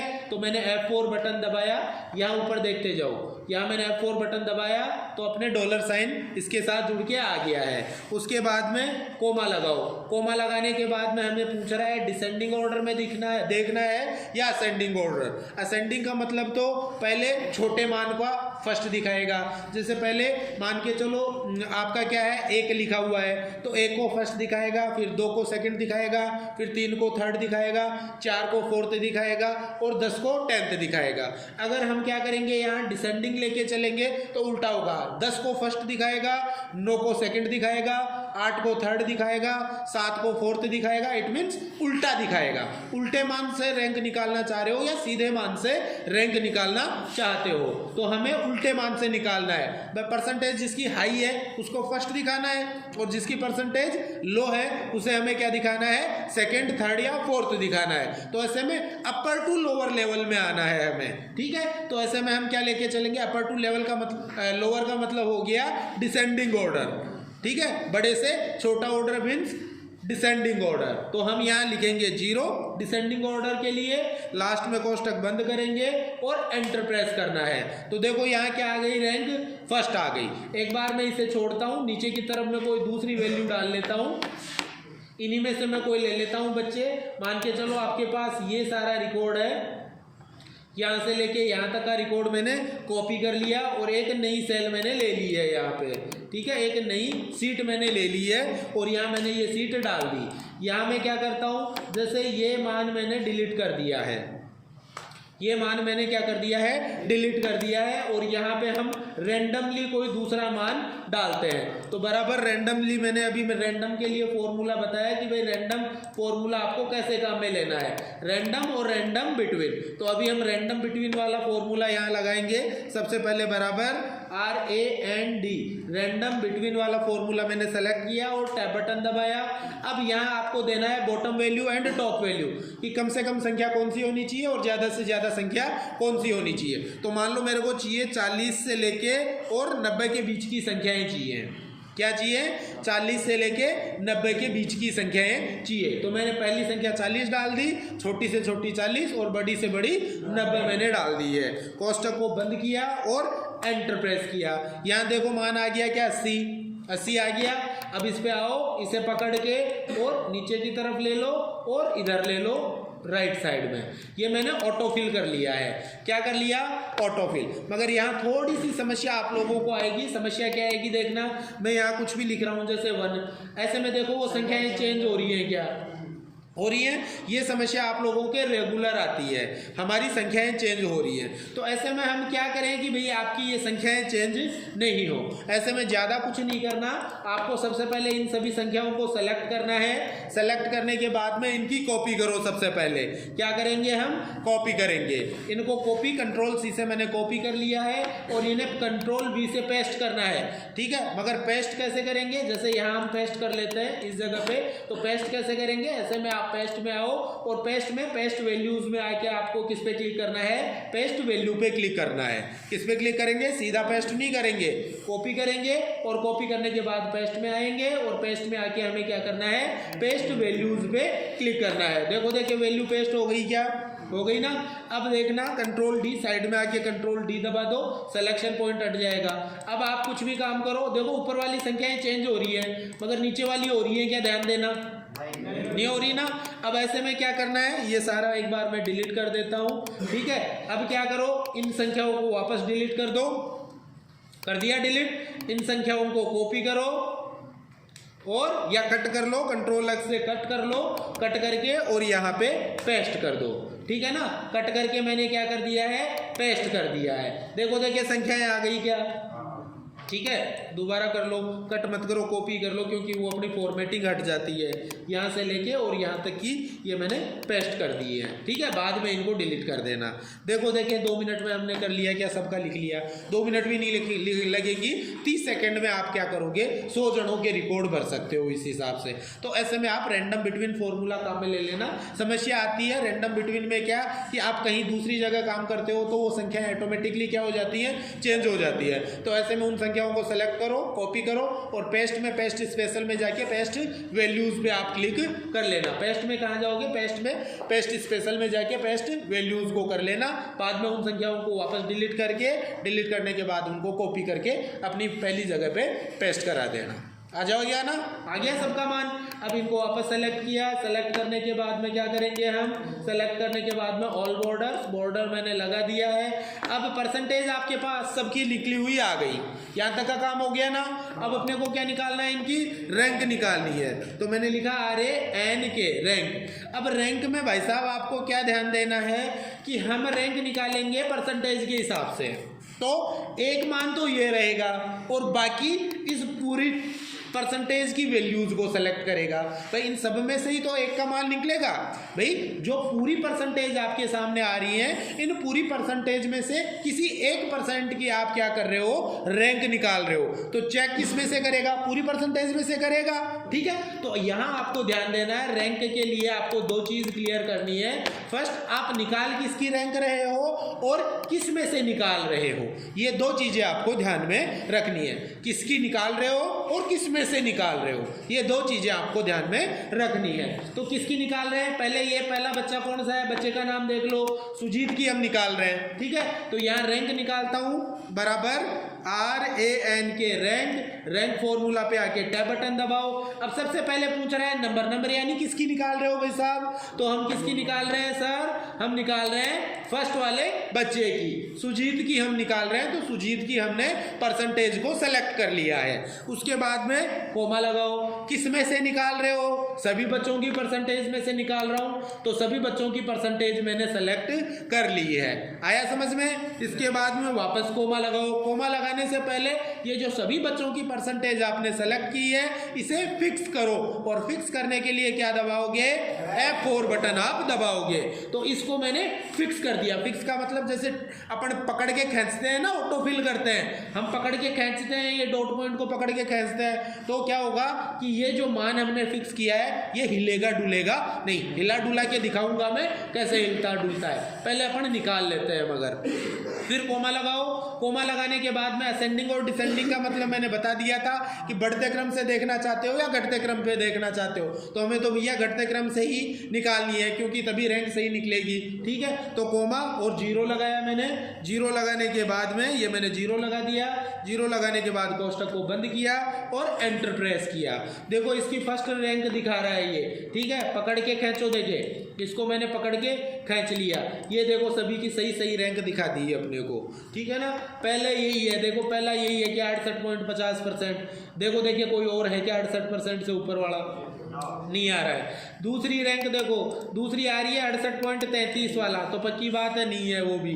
तीसरी रैंक देखो 67.50, 67 से ऊपर 68 है, सिर्फ 2 भाई हैं 68 वाले, तो ये दोनों भाई आपके बैठे हुए हैं। तो इस हिसाब से रैंक हम निकाल लेंगे। रैंक निकालने के साथ साथ हम क्या कर लेते हैं, इसे मैंने सेलेक्ट कर लिया, ऑल बॉर्डर्स पे क्लिक किया, ये बॉर्डर्स में आ गया। एक चीज इसके साथ मैं और बताऊंगा आप लोगों को, वो क्या है कि जैसे आपके पास बच्चों के नाम आ रहे हैं और उनके रैंक आ रहे हैं। रैंक वाइज हमें बच्चों के नाम सेट करने हैं। क्या करना है? रैंक वाइज बच्चों के नाम हमें सेट करने हैं। अभी तो देखो आगे पीछे हो रहा है, पहले रैंक वाला यहाँ, दूसरे वाला यहाँ, तीसरी रैंक वाला यहाँ। हम इस हिसाब से नहीं दिखाना चाहते, पहली रैंक यहाँ आए, दूसरी यहाँ आए, तीसरी रैंक यहाँ आए, चौथी रैंक यहाँ आए। इस हिसाब से हमें इन्हें क्या करना है? शॉर्ट करना है या क्रम से व्यवस्थित करना है। तो हम कैसे करेंगे? उसके लिए पूरी टेबल को हमें सेलेक्ट करना है। सेलेक्ट करने के बाद में आप आओ शॉर्ट एंड फिल्टर पे, और इसमें आप किस पे क्लिक करोगे? कस्टम शॉर्ट पे आपको क्लिक करना है। कस्टम शॉर्ट पे क्लिक किया। कस्टम शॉर्ट पे क्लिक करने के बाद अब यहाँ हमें डिटेल भरनी है कि शॉर्ट बाई किसके हिसाब से शॉर्ट करना चाह रहे हैं? रैंक के हिसाब से, कि पहले वाला है फिर दूसरे वाला है। तो हम किसके हिसाब से शॉर्ट करना चाह रहे हैं? रैंक के हिसाब से, जिसमें वैल्यूज है, वैल्यूज डली हुई है ऑलरेडी। उसके बाद में किस हिसाब से दिखाना चाह रहे हो भैया? ऑर्डर, वही असेंडिंग डिसेंडिंग ऑर्डर मैं पहले भी बात कर चुका हूँ। असेंडिंग ऑर्डर बढ़ता क्रम, डिसेंडिंग ऑर्डर घटता क्रम। तो अब तो हमें बढ़ता क्रम ही चाहिए, पहले पहला चाहिए, फिर दूसरा, फिर तीसरा चाहिए। तो ऐसे में हम यहाँ सेलेक्ट करेंगे स्मॉलेस्ट टू लार्जेस्ट, और उसके बाद में हमें क्या करना है? ओके करना है। ओके करते ही देखो, देखिए पहला rank, second rank, third rank, ये सारे मान ऑटोमेटिकली चेंज हो गए हैं रैंक के हिसाब से। ठीक है ना? तो इस हिसाब से हम ये रैंक वगैरह निकालेंगे। आज के वीडियो में यहाँ तक देखेंगे।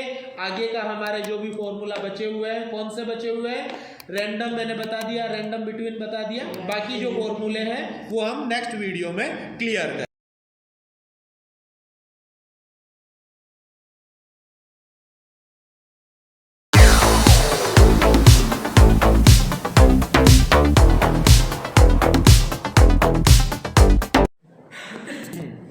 आज का अपना जो टॉपिक है वो है अपना एक्सेल फॉर्मूला के लिए। एक्सेल की अपनी 3 क्लासेस पहले हो चुकी हैं फॉर्मूला की। आज अपन 4th क्लास स्टार्ट कर रहे हैं। इसमें मैंने कुछ एक फॉर्मूला की लिस्ट बना रखी है। कल हमने इसका वीडियो देखा था जिसमें हमने V lookup, H lookup, rank, random और रैंडम बिटवीन फॉर्मूला का प्रैक्टिकल क्लियर किया था।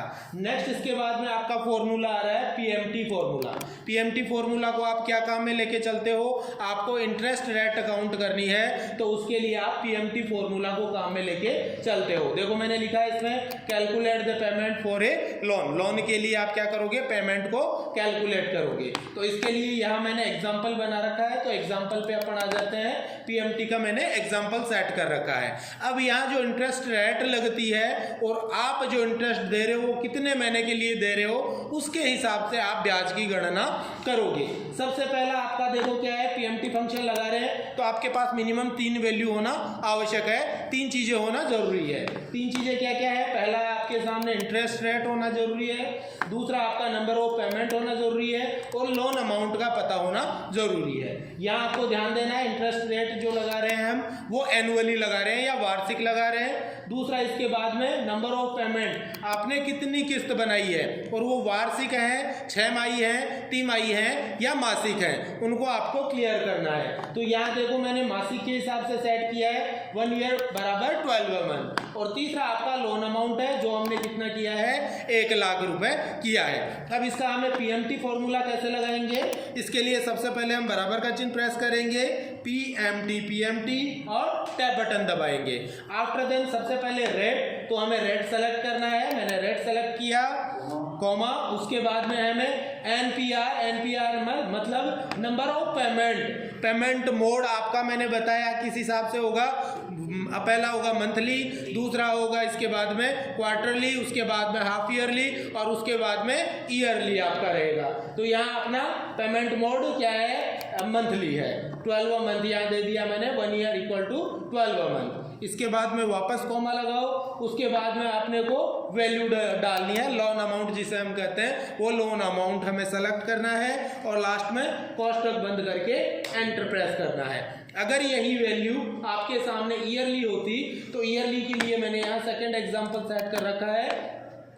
एनुअली आपकी इंटरेस्ट रेट लग रही है 10%, loan term in year 5 years, और लोन अमाउंट आपका वही 1 लाख रुपए है। तो यहाँ पे हम पीएमटी काउंट करते हैं, बराबर पीएमटी, टैब बटन प्रेस करेंगे। After then interest rate select किया, कॉमा, मोड सेलेक्ट किया, तो अभी आपका 5 है। 5 मीन्स यहाँ 5 साल से है। फिर कॉमा का लगाएंगे, और उसके बाद में लास्ट में हम क्या करेंगे, लोन अमाउंट सेलेक्ट करेंगे। यहाँ ईयरली 12 महीने के हिसाब से आपको दिखाएगा। लास्ट में कोष्टक बंद करेंगे और एंटर प्रेस करेंगे। ये आपके सामने जो आ रहा है पीएमटी की गणना या लोन की जो गणना आ रही है वो आ रही है ईयरली। किस बेसिस पे आ रही है, ईयरली बेसिस पे आपके सामने आ रही है। अगर इसे अपने को मंथली देखना है तो कैसे देखेंगे, बराबर पीएमटी, टैब बटन प्रेस किया, इंटरेस्ट रेट आपका वही है 10%, कोमा, लॉन्ग टर्म 5, ये साल है तो इनको गुणा करना पड़ेगा हमें मंथली या मासिक करने के लिए 12 से।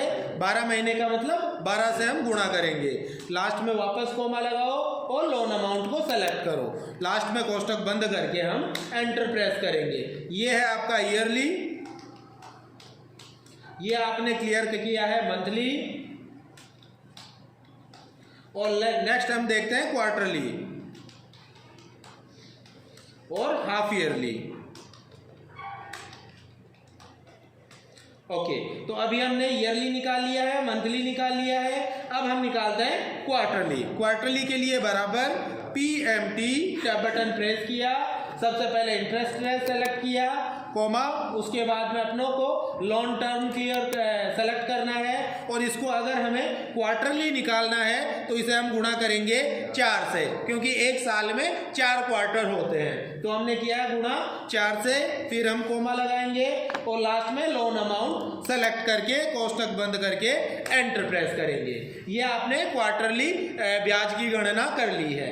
नेक्स्ट हम करते हैं हाफ ईयरली। ठीक है, बराबर पीएमटी, टैब बटन प्रेस किया, interest rate 10%, comma, term year 5 into 2 से करेंगे, क्योंकि एक साल में 2 आपके क्या हो गए, हाफ ईयर हो गए या 6 माही हो गई। उसके बाद में वापस कोमा, लास्ट में हम लोन अमाउंट सेलेक्ट करेंगे, कोष्टक बंद करेंगे और एंटर प्रेस करेंगे। ये आपका हाफ ईयरली के हिसाब से अमाउंट आ गया है। तो हमने पीएमटी की गणना की, एक तो ईयरली की, एक मंथली की, एक क्वार्टरली की और एक हाफ ईयरली की। तो इस हिसाब से हम क्या करते हैं, पीएमटी निकालते हैं, पीएमटी फंक्शन को काम में लेते हैं। नेक्स्ट इसके बाद में आपका फंक्शन आता है पीएमटी के बाद में कॉन्कैटनेट के नाम से। कॉन्कैटनेट जो फॉर्मूला है ये काम में लिया जाता है एक से अधिक टेक्स्ट स्ट्रिंग को एक जगह जोड़ के लिखने के लिए। इसके लिए मैं एग्जांपल बताता हूं आपको, एग्जांपल्स में आ जाता हूं या एक नई सीट पे आ जाता हूं। यहाँ नई सीट के अंदर मैंने क्या किया है, एक और नई सीट ले लेते हैं। जैसे मैं यहाँ रिकॉर्ड टाइप कर रहा हूँ, सबसे पहले फर्स्ट नेम, फिर मिडिल नेम और लास्ट नेम। ये 3 मैंने यहाँ पे पॉइंट डाले हैं, टॉपिक डाले हैं। इनको मैं फॉर्मेट कर लेता हूँ, column wide, Autofit column wide, या फिर कॉलम वाइड में थोड़ी सी ज़्यादा बढ़ा लेता हूँ इनकी। और लास्ट में हमें यहाँ क्या चाहिए, जैसे फुल नेम चाहिए।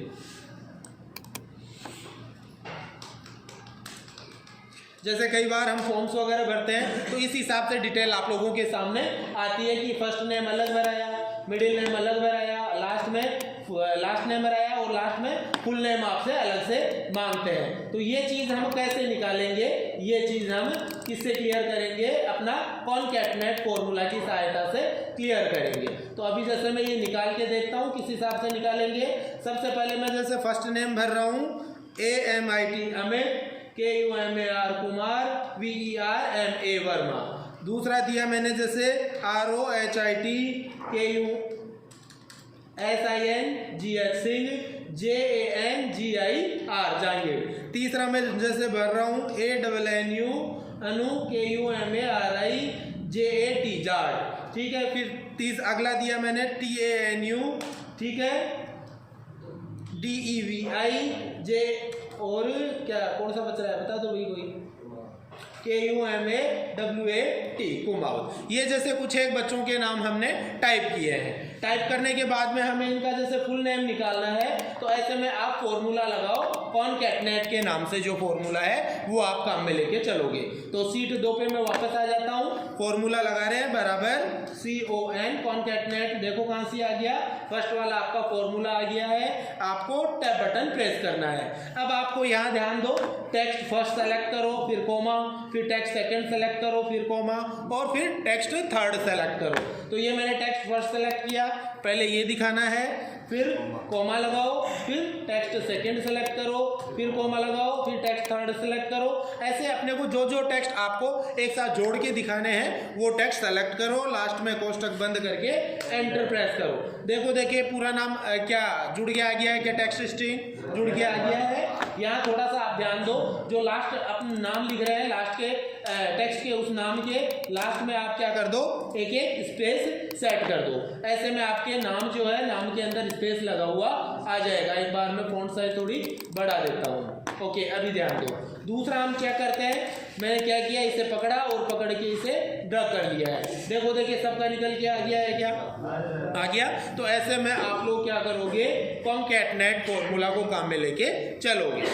नेक्स्ट फॉर्मूला इसके बाद में आपका आ रहा है कॉनकैटनेट के बाद में लेफ्ट राइट फॉर्मूला। लेफ्ट और राइट फॉर्मूला क्या काम में लेता है, हम देखते हैं। लेफ्ट फॉर्मूला काम में लिया जाएगा, return the specified number of characters from the start of A text string. Text string आपके पास जो भी लिखी हुई है उसके शुरू के स्टार्टिंग के आप कितने अक्षर देखना चाहते हो, दिखाना चाहते हो, वो आप क्या करोगे, लेफ्ट फॉर्मूला की सहायता से दिखाओगे। और नेक्स्ट इसके बाद में है राइट। राइट में क्या करेंगे, return the specified number of characters from the end of the text string. Text string के एंड यानी आखिर से आप कितने टेक्स्ट नंबर देखना चाहते हो वो आप राइट फॉर्मूला की सहायता से देखोगे।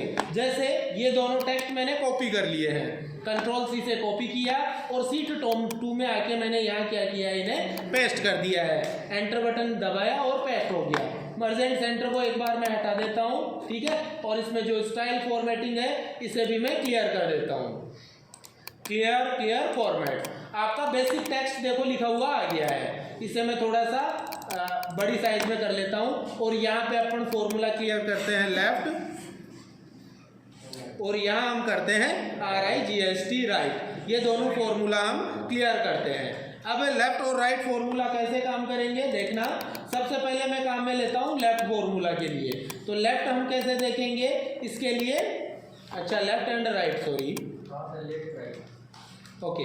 अब सबसे पहले बराबर का चिन्ह LEFT, लेफ्ट बटन दबाया और टैब बटन दबाएंगे, ठीक है। उसके बाद में आप कौन से टेक्स्ट को देखना चाह रहे हो, जैसे ये टेक्स्ट मैंने स्ट्रिंग सेलेक्ट की, उसके बाद में कोमा लगाओ, उसके बाद में नंबर ऑफ कैरेक्टर्स कि इस जो टेक्स्ट स्ट्रिंग है इसमें शुरुआत के कितने अक्षर आप देखना चाहते हो। फॉर एग्जाम्पल मेरे को जैसे 5 अक्षर देखने हैं तो मैंने टाइप किया 5, कोष्टक को बंद किया और एंटर प्रेस किया। अब यहाँ आप काउंट करो, देखिए 5 अक्षर आ रहे हैं क्या, जूम बढ़ा लो, देखो देखिए 5 अक्षर शुरुआत के आ गए क्या, फर्स्ट, सेकेंड, थर्ड, फोर्थ और फिफ्थ। इसी हिसाब से इस टेक्स्ट स्ट्रिंग के राइट साइड यानी लास्ट के 5 अक्षर, 2 अक्षर या 4 अक्षर अपने को देखने हैं तो बराबर RIGHT right, tab button press किया, वही टेक्स्ट स्ट्रिंग मैंने सेलेक्ट की, फिर कोमा लगाया, लास्ट के मान के चलो मेरे को 10 अक्षर देखने हैं, कोष्टक बंद किया और एंटर प्रेस किया। तो लास्ट के आपको 10 अक्षर यहाँ पे कंप्यूटर दिखा रहा है। देखो देखिए फर्स्ट, सेकेंड, थर्ड, एक स्पेस काउंट होगा 4, S5, T6, R7, I8, N9 और G10। इस हिसाब से 10 टेक्स्ट स्ट्रिंग आपके सामने यहाँ पे निकल के आ गई है। तो ऐसे में आप लेफ्ट फॉर्मूला और राइट फॉर्मूला काम में लेके चलोगे। नेक्स्ट फॉर्मूला इसके बाद में आ रहा है आपका राउंड, राउंड अप और राउंड डाउन फॉर्मूला। ये फॉर्मूला अपना किस में काम आएगा, कोई भी मैथमेटिकल वैल्यू जो दशमलव अंकों में आ रही है, जैसे अपने बिल बुक वगैरह होती है उसके अंदर क्या होता है कि जो अंक आते हैं वो दशमलव में जरूर आते हैं। भाई पैसे की गणना है वो दशमलव अंकों में आती है, तो उन दशमलव अंकों को पूर्णांक अंकों में बदलने के लिए आप राउंड, राउंड अप और राउंड डाउन फॉर्मूला को काम में लेके चलोगे। अब हम कैसे फॉर्मूला लगाएंगे देखो, इसके लिए मैंने यहाँ पे राउंड के लिए एग्जांपल सेट कर कर रखा है और यहाँ हमने क्या कर रखा है, एक इनवॉइस तैयार कर रखी है। इनवॉइस में ध्यान दो, मैंने क्या किया है, जैसे ये कीबोर्ड की वैल्यू डाली है, ये कीबोर्ड की वैल्यू आ गई, ये माउस की वैल्यू आ गई, ये आपके सामने हार्ड डिस्क की वैल्यू आ गई, ये मॉनिटर की वैल्यू आ गई। लास्ट में इनको हमने टोटल किया है, जीएसटी और सीजीएसटी और एसजीएसटी हमने काउंट डाउन की है, लेस किया है उसमें कुछ परसेंट, और ये आपके सामने नेट वैल्यू आ गई है। बिल की कितनी आ रही है, 34,979 रुपये और 18 पैसे आपके सामने आ रहे हैं। तो यहाँ आपका जो मान आ रहा है वो मान किस में आ रहा है, दशमलव अंकों में आ रहा है। और इस दशमलव अंक को हमें क्या करना है, पूर्णांक अंक में लिखना है। तो उसके लिए आप राउंड फॉर्मूला को काम में लोगे। अब राउंड के लिए मैंने 3 फॉर्मूला बताया है, पहला राउंड बताया है, दूसरा राउंड अप बताया है और तीसरा इसके बाद में राउंड डाउन के नाम से बताया है। राउंड फॉर्मूला क्या काम करेगा, तीनों में अंतर क्या है वो हम पहले क्लियर कर लेते हैं। राउंड जो फॉर्मूला है वो देखता है कि दशमलव अंक अगर 50 से ऊपर है तो ऐसे में ऊपर वाली वैल्यू लेके चलेगा, और दशमलव अंक अगर 50 से नीचे है तो ऐसे में नीचे वाली वैल्यू लेके चलेगा। अगर राउंड अप हम लेके चलते हैं तो दशमलव अंक चाहे 50 से ऊपर हो या नीचे हो, वो ऊपर वाली पूर्णांक वैल्यू लेके चलेगा। और राउंड डाउन में क्या होगा, दशमलव अंक चाहे 50 से ऊपर हो या नीचे हो, वो नीचे वाली पूर्णांक वैल्यू लेके चलेगा। तो ये हम यहाँ पे क्लियर करके देखते हैं। जैसे पहले से फॉर्मूला लगा है, इसे मैंने डिलीट कर दिया। सबसे पहले राउंड फॉर्मूला लगाते हैं, बराबर ROUND राउंड, और मैंने टैब बटन दबाया। इसके बाद में आपको उस नंबर को सेलेक्ट करना है जिसकी आपको पूर्णांक मान निकालना है, ठीक है। तो मैंने सेलेक्ट किया नेट वैल्यू को, उसके बाद में आपको कोमा दबाना है। कोमा के बाद में कंप्यूटर पूछ रहा है number of digits, it means दशमलव के बाद में आपको कितने अंक चाहिए। अगर हमें पूर्णांक वैल्यू चाहिए तो ऐसे में आप 0 दे के चलोगे। अगर आपको दशमलव में अंक चाहिए तो आपको कितने चाहिए, 1 संख्या चाहिए, 2 संख्या चाहिए, 3 संख्या चाहिए, 4 संख्या चाहिए, जितनी संख्या चाहिए वो संख्या आप यहाँ पे लिखोगे। मगर हमें पूर्णांक संख्या चाहिए तो ऐसे में आप यहाँ टाइप करोगे 0 और लास्ट में कोष्टक बंद करके एंटर प्रेस करेंगे। देखिए दशमलव में 0 आ गई क्या संख्या। और यहाँ थोड़ा ध्यान देना है, नेट वैल्यू देखो 50 पैसे से कम है, थोड़ा जूम बढ़ा लेता हूँ।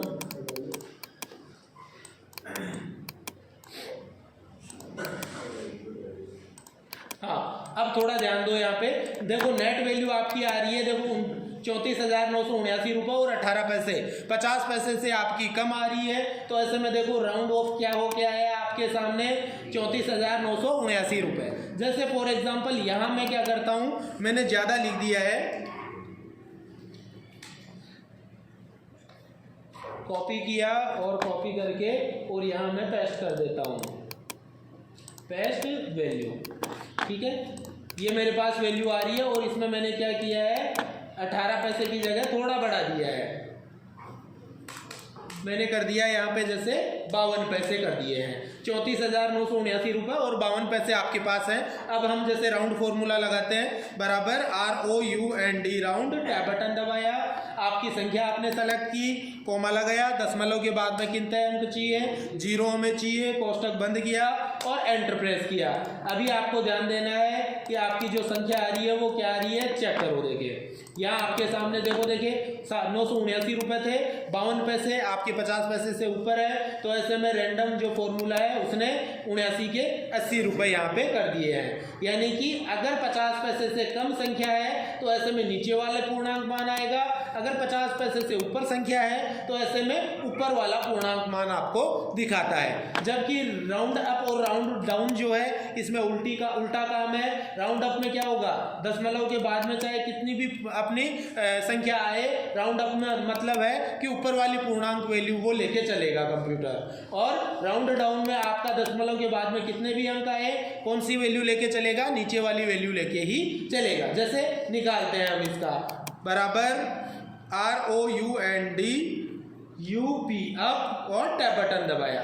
इसके बाद में आपकी नेट वैल्यू को मैंने सेलेक्ट किया, कोमा लगाया, दशमलव के बाद में हमें 0 अंक चाहिए, कोष्टक बंद किया और एंटर प्रेस किया।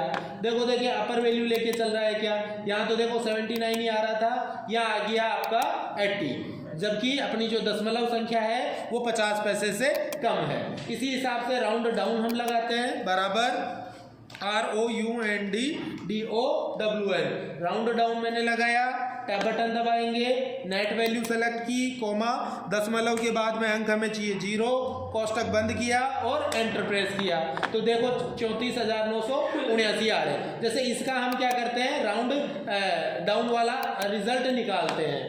जैसे निकालता हूं मैं, इसके लिए मैंने थोड़ा फॉन्ट साइज को बढ़ा ली है पहले, बराबर ROUNDDOWN, round down, tab button दबाया, आपके पास अपना जो नेट वैल्यू है वो है 34,979 रुपये और 52 पैसे, 50 पैसे से ऊपर आपके पास है। लास्ट में कोमा दबाया, पूर्णांक मान में चाहिए तो ऐसे में कोमा 0, कोष्टक बंद किया और एंटर प्रेस किया। देखो देखिए 52 पैसे को भी इसने क्या किया है, 979 ही रखा है। इट मीन्स राउंड डाउन में नीचे वाली पूर्णांक मान आएगा और राउंड अप में ऊपर वाला पूर्णांक मान वगैरह आएगा। नेक्स्ट इसके बाद में आपका कोई फॉर्मूला बच रहा है क्या? ये आपका लास्ट फॉर्मूला था। आज की क्लास यहाँ पे कंप्लीट करते हैं। इन चीज़ों को आप रिपीट करके देखो।